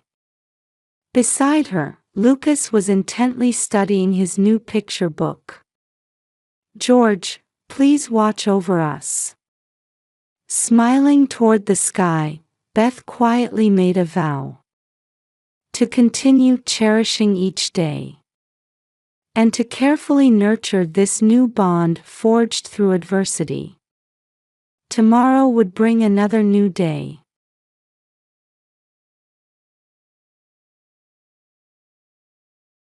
In a Spanish-style mansion nestled in an upscale Boca Raton neighborhood, the emerald green pool water rippled gently under the dazzling sunlight.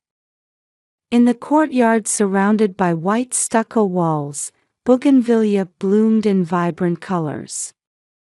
The humid air characteristic of the region enveloped everything, even in the early morning. "Mom, are the pancakes ready?" It was Sunday morning after service at First Baptist Church. In the kitchen, Diane Howard was skillfully making pancakes with practiced hands. The sweet aroma of maple syrup wafted through the spacious open kitchen. Her 3-year-old son Ethan's eyes sparkled with anticipation as he peeked over the counter. "Just a few more minutes, sweetheart. Would you help me in the meantime? Could you set the table?" The blue and white bone china that Ethan carefully took from the white cabinet was a precious wedding gift from Gregory's mother.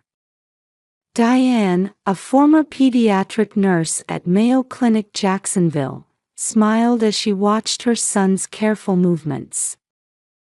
Her profile reflected deep gratitude for these peaceful everyday moments. "Going golfing again today?" Her husband Gregory looked up from his newspaper.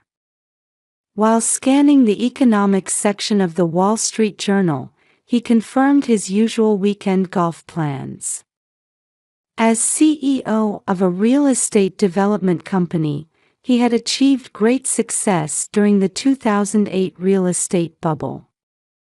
7 years after their church wedding, this 3,000-square-foot house stood as testament to that success. "Yes, but I'll play with Ethan in the pool first. I bought him a new float yesterday." "Ah." Gregory started to say something but stopped, his expression clouding momentarily. His hand holding the coffee cup trembled slightly. It had started 6 months ago. The changes were subtle at first. He stopped participating in family prayers and suddenly became strict with their son. He developed an unusual obsession with swimming in particular. Even at Sunday school, he began observing other children obsessively. Boys should be independent early. All the kids his age can swim. Don't coddle him. Men don't cry. The frequency of such remarks increased. His voice carried an urgency and irritation he'd never shown before. He also started being absent more often, citing work as the reason. Sometimes when he returned late at night, there was an unfamiliar aftershave scent. Diane noticed, but she was afraid to confirm her suspicions. 3 months ago, a series of break-ins began in the neighborhood. Houses with pools were particularly targeted. The Homeowners Association held an emergency meeting to discuss security improvements. That night, Diane made a decision. Without telling her husband, she installed the latest Ring security camera by the pool. It could be monitored in real time via smartphone and had recording capabilities. She had the installation company sign a confidentiality agreement. That afternoon, after returning from the Home and Garden Club meeting, Diane sank into a deck chair by the pool. The humid air clung to her skin. As hurricane season approached, the air grew heavier. She could hear housewives returning from town center at Boca Raton gossiping. "You know, at that barbecue party the other day. That real estate company CEO. They say he was with a young woman." Diane strained to listen. Rumors about her husband's sightings drifted on the breeze. Somehow, it seemed connected to his frequent absences under the pretext of work. A leaf fell onto the pool's surface, creating concentric ripples as it spread. Like those ripples, an unsettling premonition spread through her heart. A mother's intuition told her something was about to happen. Her anxious reflection wavered in the pool's surface. The shadows at the bottom of the 10-foot-deep pool seemed to forebode events to come. Watching Ethan chase butterflies in the garden, Diane quietly prayed. "Lord, please protect our family." It was a week after her regular checkup at Mayo Clinic. On a humid Thursday afternoon, Diane's cell phone rang. The new iPhone's screen flashed with a number indicating a call from the hospital. "Mrs. Howard, we need you to come in for detailed testing." Jennifer Thompson's voice, the oncology nurse specialist, echoed through the receiver. Her voice lacked its usual warmth that Diane was accustomed to from their yearly checkups. "We found an abnormal shadow in your right breast tissue. Dr. Richardson recommends detailed testing as soon as possible." Diane's maternal grandmother Elizabeth had passed away from breast cancer shortly after Diane graduated from nursing school. The vivid memory of her grandmother's emaciated form, discovered too late in its terminal stage and departing for heaven in just 6 months, came flooding back. Next Thursday will be a full day of testing. Starting with mammography at 8 a.m., followed by MRI, and possibly a biopsy if needed. As Thompson continued her explanation, Diane's mind went blank. Outside the window, palm trees swayed in the hot wind. Typical midsummer Florida weather. The region's characteristic humidity felt heavier than usual on her shoulders. 7 days until the next test. During that time, while suppressing her anxiety, Diane began searching for someone to watch Ethan. The First Baptist Church daycare she usually relied on was unavailable due to facility inspections ahead of hurricane season. The Home and Garden Club members all had packed schedules. At a lunch meeting at Town Center at Boca Raton, she consulted with her usual group. "My sister might be available. But he's been scared of strangers lately, hasn't he?" "Yes, he's going through separation anxiety." Her friends exchanged worried glances. Everyone understood the difficulty of watching a 3-year-old for an entire day. That evening at dinner, the table was set with chicken fricassee, specially prepared by their maid Maria. The white wine sauce, usually Gregory's favorite, wafted its aroma through the air. "I'll watch Ethan on the day of your tests." Gregory suddenly announced this.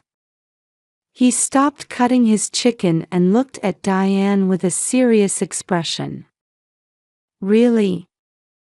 But what about work? Thursday happens to be open. I'll reschedule the meetings. Diane felt uneasy about her husband's offer. Recently, he had never volunteered to care for their son. Rather, he had left all childcare matters entirely to Diane. Even for weekend Sunday school, he had been consistently absent, claiming he needed to review work documents. Across the table, Gregory tilted his wine glass. The deep red wine shimmered in the chandelier light. His alcohol consumption during dinner had increased lately. Something was definitely changing. Late that night, Diane visited her best friend Sarah, who lived next door. Through the backyard divided by white picket fences, the warm light from Sarah's kitchen welcomed her. Their friendship had begun the day they moved into this upscale neighborhood. If anything happens, call me right away. Yes, thank you. I'll come running if there's an emergency. The two continued their quiet conversation over herbal tea. But it's strange that Gregory suddenly offered to babysit. He's changed recently, hasn't he? Yes, we hardly see him at church anymore. And those rumors. Sarah's brows furrowed slightly. She too seemed to have noticed the recent changes in Gregory. The rumors from the barbecue party at town center. The sightings with a young woman. Everything was piling up as an ominous premonition. As Diane was leaving, Sarah grabbed her hand with a serious expression. Call me immediately if anything happens. We're family. Those words brought warm tears to her eyes. When she returned home, Gregory was already shut away in his study. The bluish light from his laptop leaked through the door crack. Hushed conversations on his mobile phone. Late-night work had become routine lately. Just in case, she prepared Ethan's favorite toys and snacks, along with emergency instruction sheets. Allergy information, the primary care physician's contact details, insurance card copies. She prepared for every possible situation a mother could think of. She didn't neglect to check the pool security camera's operation either. The latest Ring system continued sending clear footage to her smartphone. The water's surface melded with the darkness of night, looking like an eerie black mirror. The day before the test, Diane went to check on her son in his second-floor bedroom. Surrounded by nautical-themed wallpaper, Ethan was breathing peacefully in his sleep. He was clutching the new swimsuit Gregory had bought him, lost in dreams.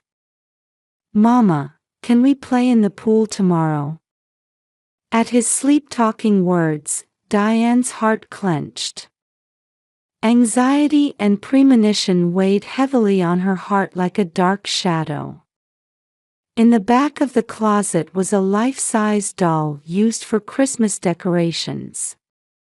For some reason, its presence suddenly bothered her.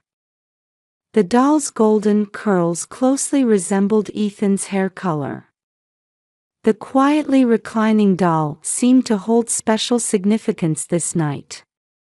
In the night sky, clouds hung low, portending hurricane season. Distant thunder seemed to forecast coming events. The sound of waves carried on the sea breeze. When she returned to the bedroom, Gregory was already asleep. An empty whiskey glass sat by his pillow. His smartphone screen glowed bluish-white. Messages from an unknown number. Diane didn't peek at the screen. She wasn't ready to know the truth yet. A mother's intuition told her tomorrow would hold special significance. That night, she woke up multiple times. The sound of the pool water seemed abnormally loud. As if it were an omen of what would happen tomorrow. Mayo Clinic waiting room.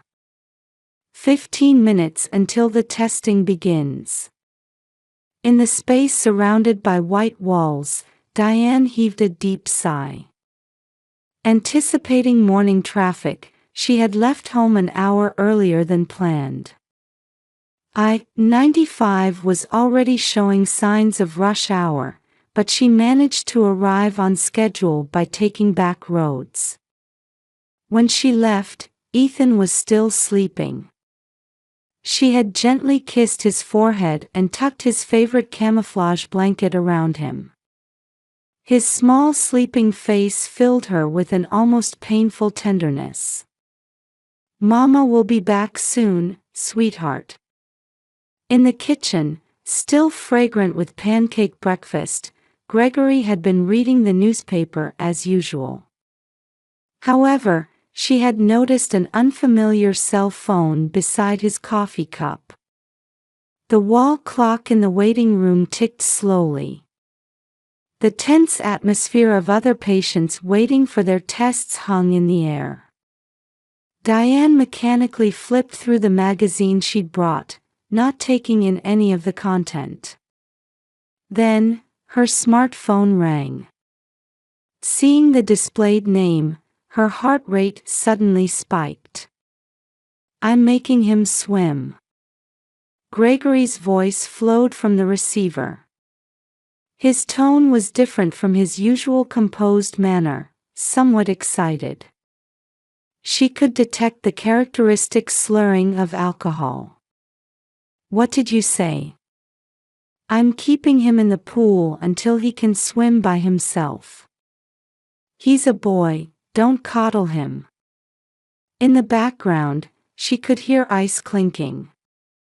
Was he drinking alcohol at this hour? The uneasiness she'd felt at breakfast hit her like a physical blow. "Gregory. It's 10 feet deep. This is too dangerous. Stop this nonsense." Other patients in the waiting room turned to look at Diane in surprise. But she had no capacity to care about that now. "Shut up. You don't understand. This is a father's decision. I'm doing the right thing." His voice carried a hint of madness she'd never heard before. "Please, stop. I'm coming right." The call was cut off abruptly. The mechanical end-call tone from the receiver seemed unnaturally loud. With trembling hands, Diane operated her smartphone screen. The footage from the Ring security camera appeared. The blue pool surface filled the screen. And then there was Ethan's small figure, standing at the pool's edge. His new orange swimsuit gleamed bright in the morning sun. But his expression clearly showed terror.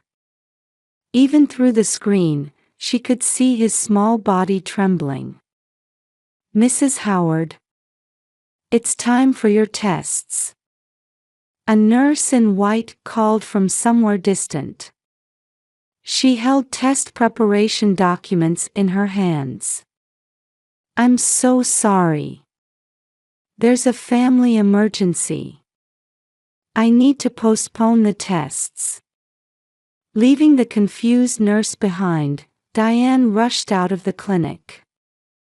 The morning heat of South Florida struck her cheeks.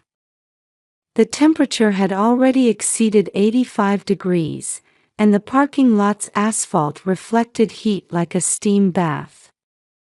Running to the parking lot, she desperately made phone calls. "Sarah. Please. Protect Ethan. Gregory is." Out of breath, she explained the situation. Sarah's calm voice on the other end of the phone supported Diane, who was on the verge of panic. "I understand. I'm going right now. I'll protect him. You drive carefully. I'll contact 911 too." While driving, various scenarios raced through Diane's mind. Why was Gregory acting this way? Was someone manipulating him? Or 20 minutes later. Contact from Sarah. Her hands trembled on the steering wheel as the vibration announced the incoming call. "It's okay. Ethan is safe. He's at my house now. He's crying, but he's not hurt." A sigh of relief escaped her. But this wasn't over. What about Gregory? "He seems to have gone to a barbecue. Took several bottles of wine. Neighbors saw him with a young woman."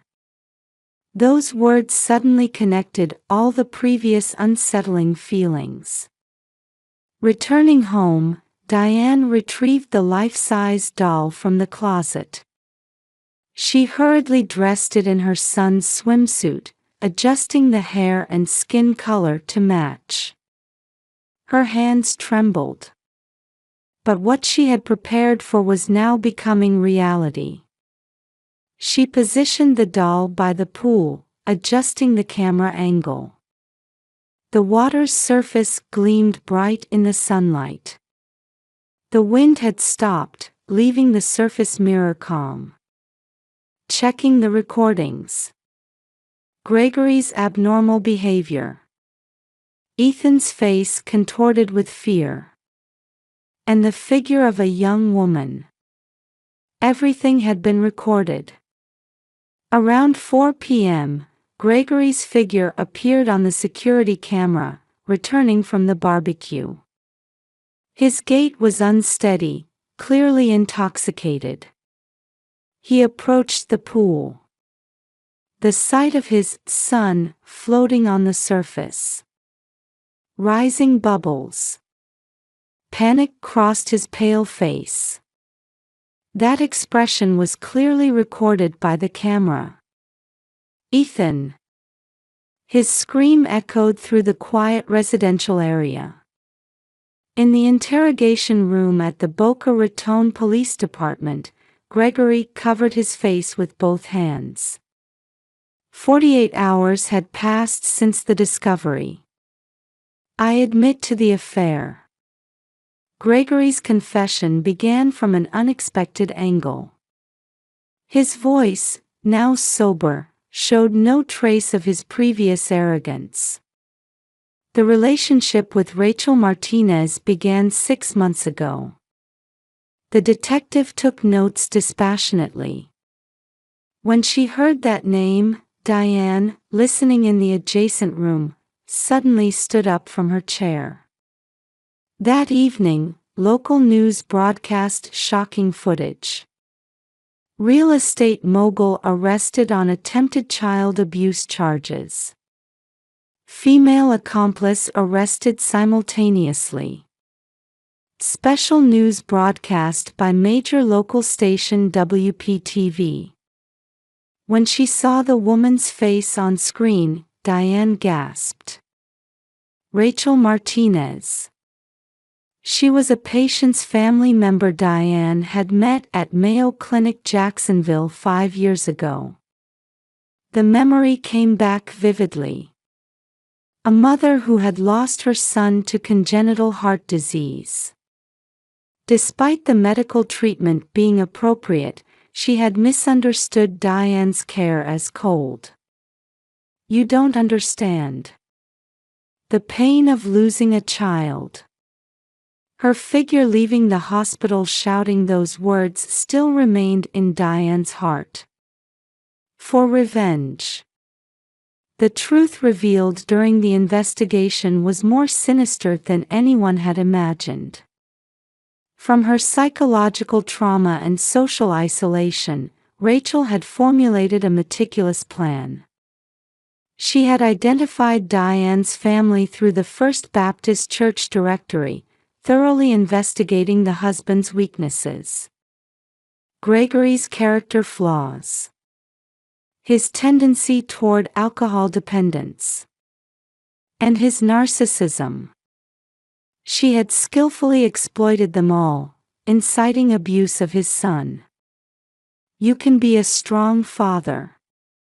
Weak children deserve to die. Rachel's whispers had gradually eroded Gregory's sanity. The Department of Children and Families intervened, and the situation progressed rapidly with cooperation between local police and child protective services. A strict investigation began based on Florida child abuse laws. The footage captured by the Ring security camera became decisive evidence. Abnormal behavior by the pool. Child neglect while drinking alcohol. And even scenes of meetings with the accomplice, everything had been recorded. We seek severe punishment under Florida child abuse laws. The prosecutor's words echoed in the courtroom. Members of the Home and Garden Club sat in the gallery. Meanwhile, good news arrived from Mayo Clinic. The detailed examination results were benign. No concerns about the breast tissue abnormality. It's God's will, Sarah said tearfully. The First Baptist Church community warmly supported Diane and Ethan.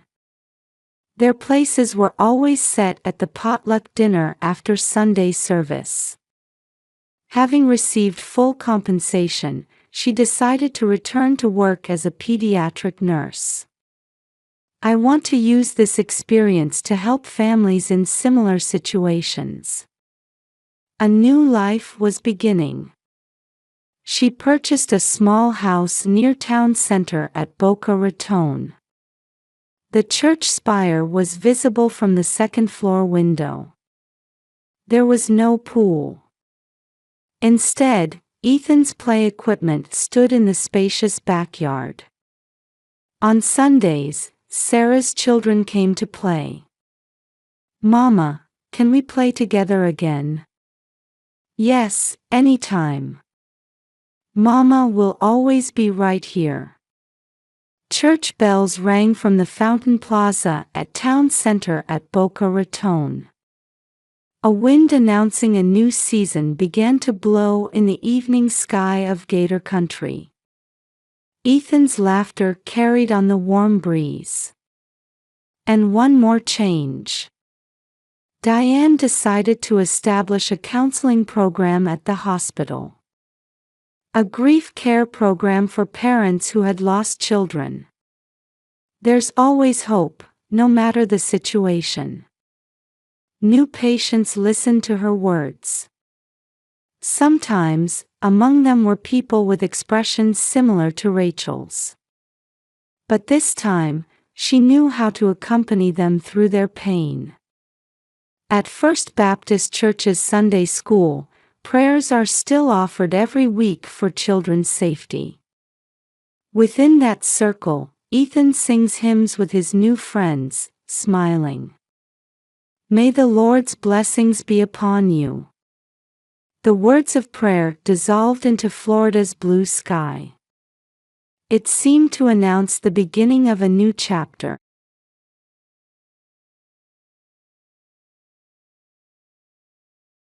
In early December, as the first snowflakes began to fall, Margaret Wilson was planting the last of her bulbs in her home garden.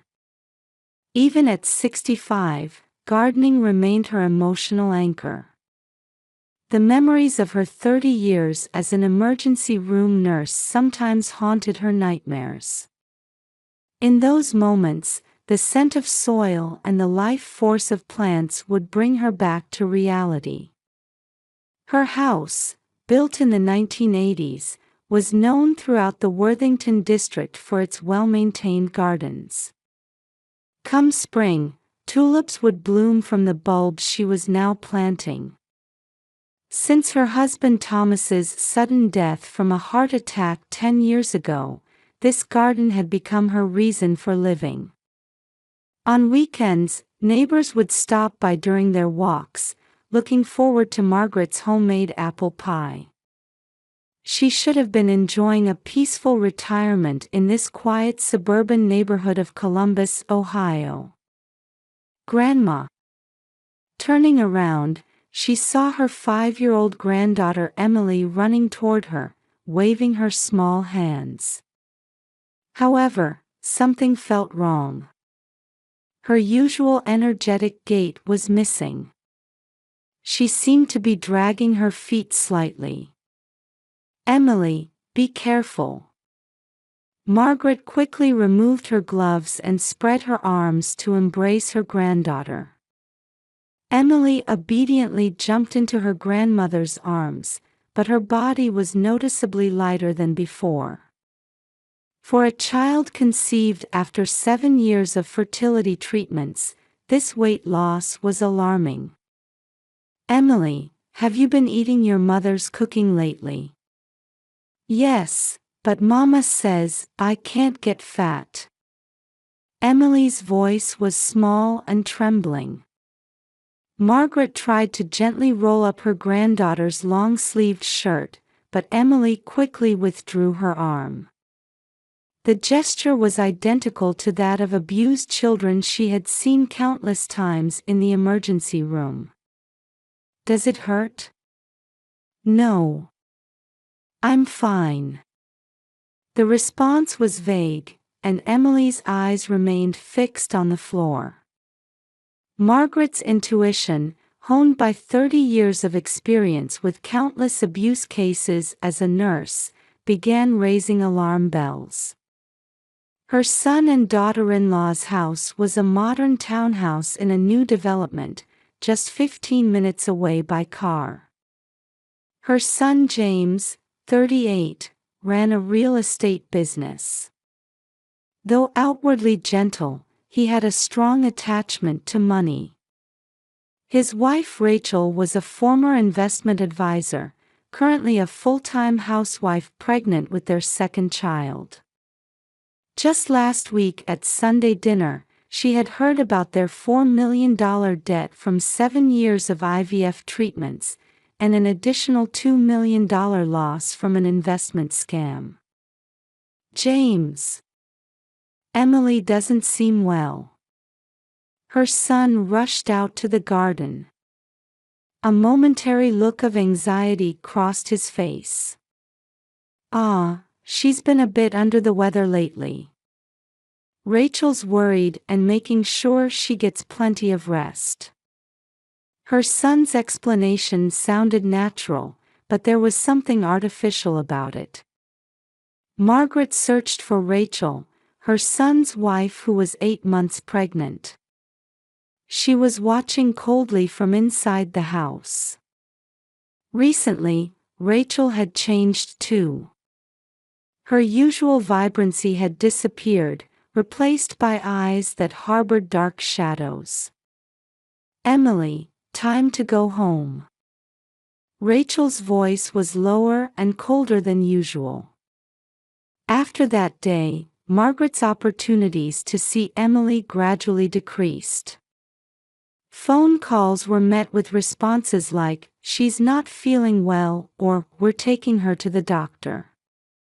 However, Margaret, with her connections to the local medical network, knew they hadn't taken her to any doctor. Every Sunday, after Mass at St. Michael's Catholic Church, she would pray alone. Her former colleagues from Riverside Methodist Hospital would express concern about Emily's situation. "Lord, Please let my instincts be wrong. Every time she prayed in church, Margaret felt overwhelmed by anxiety. It was the deepest fear she'd felt since losing her husband 10 years ago. Weekend shopping trips to Kroger hadn't included Emily for quite some time. And her premonitions would prove correct. The day after Rachel learned her second child would be a boy, Emily's condition suddenly worsened. Margaret's nursing experience forewarned her of the worst possible outcome. Since that day, Emily's condition had continued to deteriorate. When Margaret visited her son's house, Emily would sit hiding behind the stairs. The granddaughter who once bounded into her grandmother's arms now cowered like a frightened kitten. In the newly built townhouse, Emily existed like a mere shadow. "Emily, it's Grandma. Everything's all right." Even when called, Emily would only nod slightly.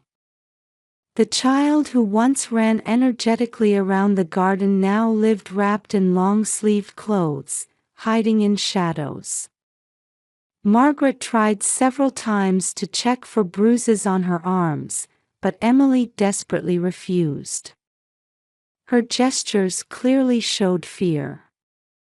During her time at Riverside Methodist Hospital, Margaret had learned the characteristic behavioral patterns of abused children.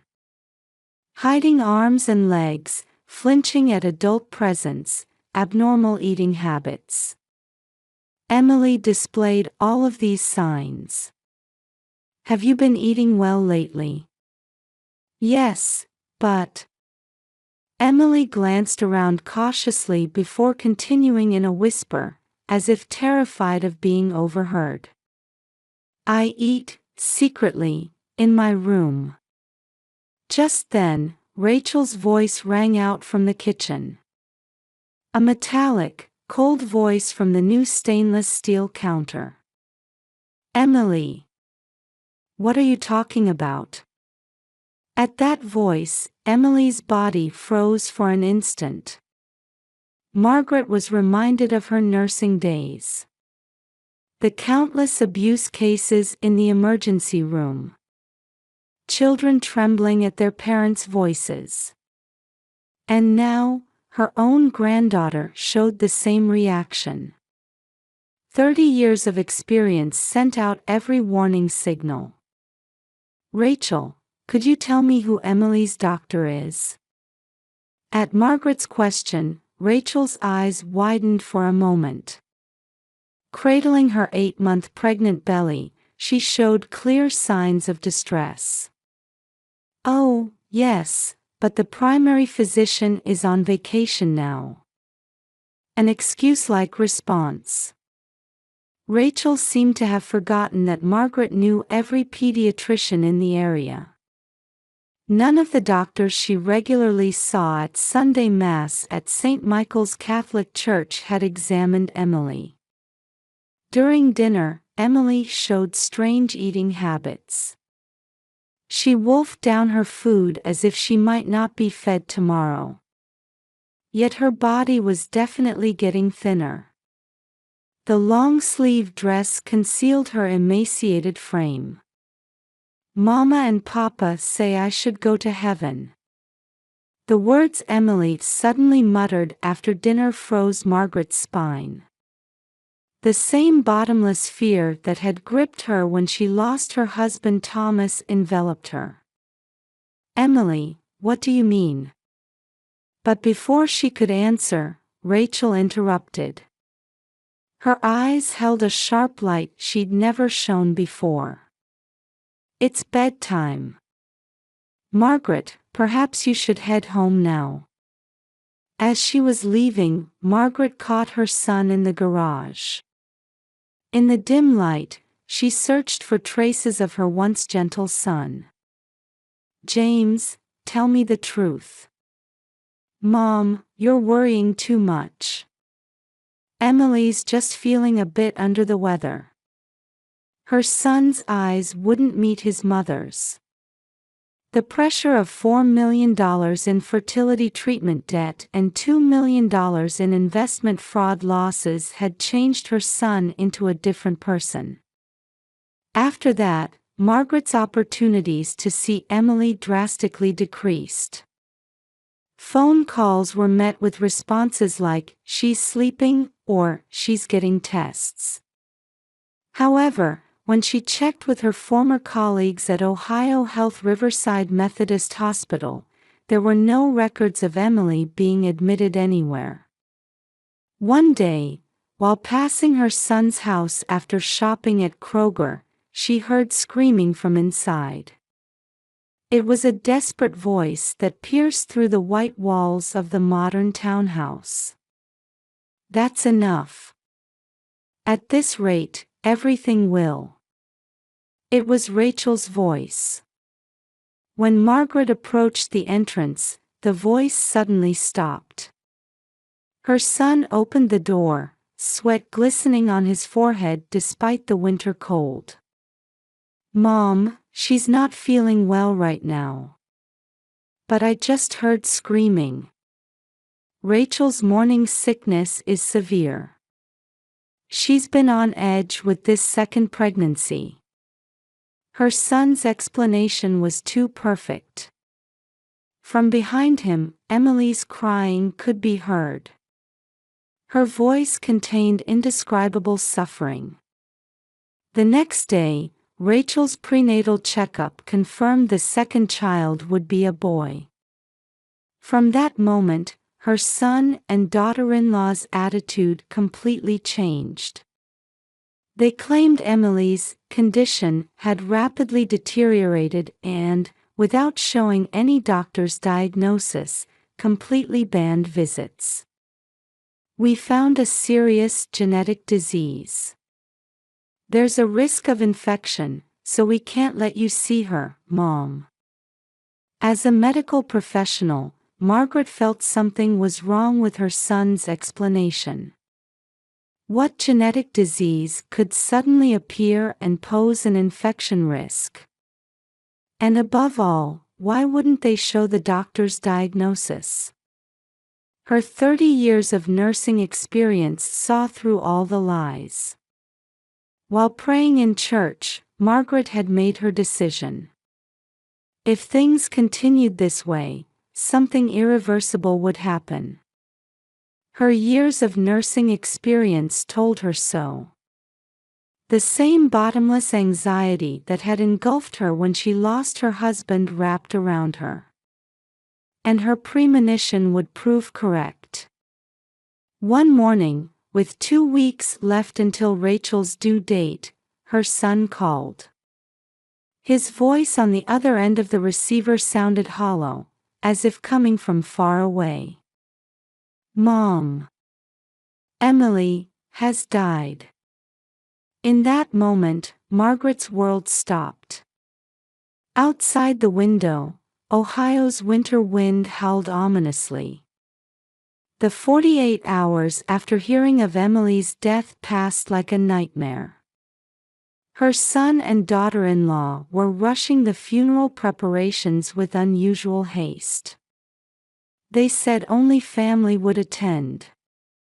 The cause was stated as acute organ failure due to severe infection, and the coffin was to remain strictly sealed. "The body is too damaged to show you, Mom." Margaret countered her son's words with her 30 years of nursing experience. If it was organ failure from infection, there needs to be a report to the health department. "What's the report number? Who was the attending physician?" A moment of silence. Her son's face tensed. "Everything's already been arranged. Mom, please don't worry about unnecessary things." That night, Margaret had a dream. Her husband Thomas appeared, telling her to protect Emily. When she woke up covered in sweat, the full moon cast an eerie light through the kitchen window. The day before the funeral, Rachel suddenly went into labor. 2 weeks earlier than expected. "Mom, can you handle the funeral preparations? We need to get to the hospital." After her son and daughter-in-law left for the hospital by ambulance, Margaret was left alone with the funeral director. The man seemed to want to say something. "Mrs. Wilson, actually." He looked around cautiously before continuing in a low voice. "There are strange sounds coming from the coffin." Margaret's heart nearly stopped. "Sounds? What kind of sounds?" "Like someone moving inside." At that moment, a faint sound could definitely be heard from the coffin.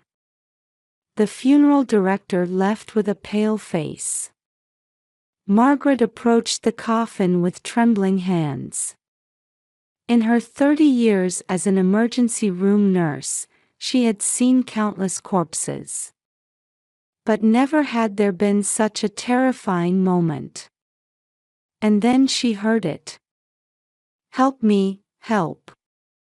A faint but unmistakable voice. Emily's voice. The moment Margaret's hand touched the coffin, she felt a slight vibration from within. As she carefully tried to open the lid, she heard the sound of cloth tape peeling from the inside. And then, Grandma. Emily was bound with chains, and cloth tape covered her mouth.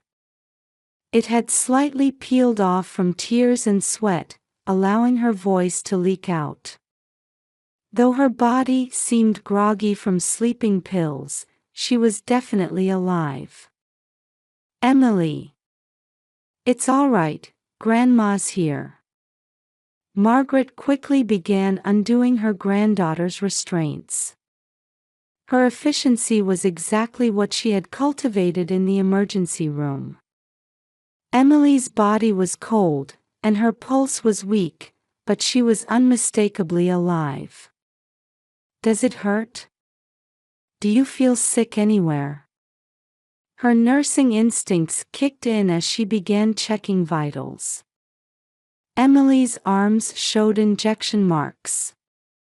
She had clearly been administered sleeping pills. "Mama made me take medicine. Papa tied me up." Emily's fragmentary words told the gravity of the situation. Insurance fraud. It clicked in Margaret's mind. Her son and daughter-in-law's $6 million debt. Emily's life insurance. And the birth of a male child. All the pieces fit together. Suddenly, her cell phone rang. It was the hospital. "Mom, hurry. Rachel's going into labor." Her son's panicked voice. Margaret made an instant decision. "All right. I'll be right there." After hanging up, she lifted Emily and placed her in her car. However, instead of heading to the hospital where her son and daughter-in-law were, she drove to Ohio Health Riverside Methodist Hospital's emergency room. The hospital where she had worked for 30 years. Where trusted former colleagues were. "Dr. Johnson, please. Examine this child. And call the police." Her old friend, the pediatrician, understood the situation at a glance. A treatment team was immediately assembled, and Emily's protection began. At that moment, another cell phone rang. It was her son. Margaret didn't answer. Right now, her only duty was to save the life before her. Outside the window, Ohio's winter dawn cast a new light of hope. In the emergency treatment room at Riverside Methodist Hospital, doctors were attending to Emily. Large amounts of sleeping medication were detected in her system, and her wrists and ankles showed restraint marks. Test results appeared one after another on the monitor. Malnutrition, dehydration, mild hypothermia, all evidence of abuse. In this hospital where she had worked for 30 years, Margaret now faced the greatest crisis of her life. The white walls and smell of disinfectant. What was once normal now carried an extraordinary tension. Vitals are stabilizing. Blood sedative levels still elevated. Body temperature showing gradual improvement. The medical staff's voices flew back and forth. Each one indicated that Emily's life was still dancing with danger. "Mrs. Wilson, the police are here." A young nurse approached her. Her face showed both sympathy for her former colleague and concern for the gravity of the situation. Emily is no longer in immediate danger. However, Dr. Johnson paused. He had been a trusted colleague and friend for 20 years. This is clearly attempted murder. The sedative dosage was near lethal. Furthermore, there's evidence of chronic abuse over the past few months, restraint marks on wrists and ankles, progressive malnutrition, bruising throughout the body. These are not accidental. Medical records flashed on the monitor. Emily's weight had dropped to 70% of normal over the past 2 months. Intentional starvation. And the drugs detected from the injection marks. Everything pointed to a premeditated crime. Just then, the hallway grew noisy. The sound of emergency transport sirens and hurried footsteps. "Mom! Why did you take Emily?"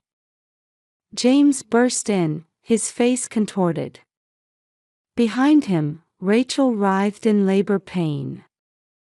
Her white hospital gown was soaked with sweat. "Why? You're asking me why?" Margaret's voice was ice cold. The composure built over 30 years of nursing sustained her.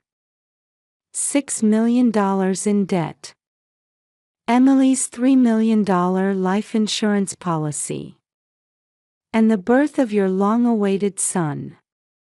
Was it all according to plan? Trying to kill your own child by burying her alive. The blood drained from her son's face. Rachel screamed. Whether from labor pains or guilt was unclear. "No, that's not, we." At that moment, police officers entered the room. The sound of heavy boots echoed in the silent hospital room. "James Wilson, Rachel Wilson. You are under arrest for attempted murder, child abuse, and attempted insurance fraud." Rachel suddenly began screaming hysterically. "We had no choice. The fertility treatment debt, investment fraud, everything was crushing us. If only this child wasn't here, we could have a new life." Her screams echoed throughout the ward.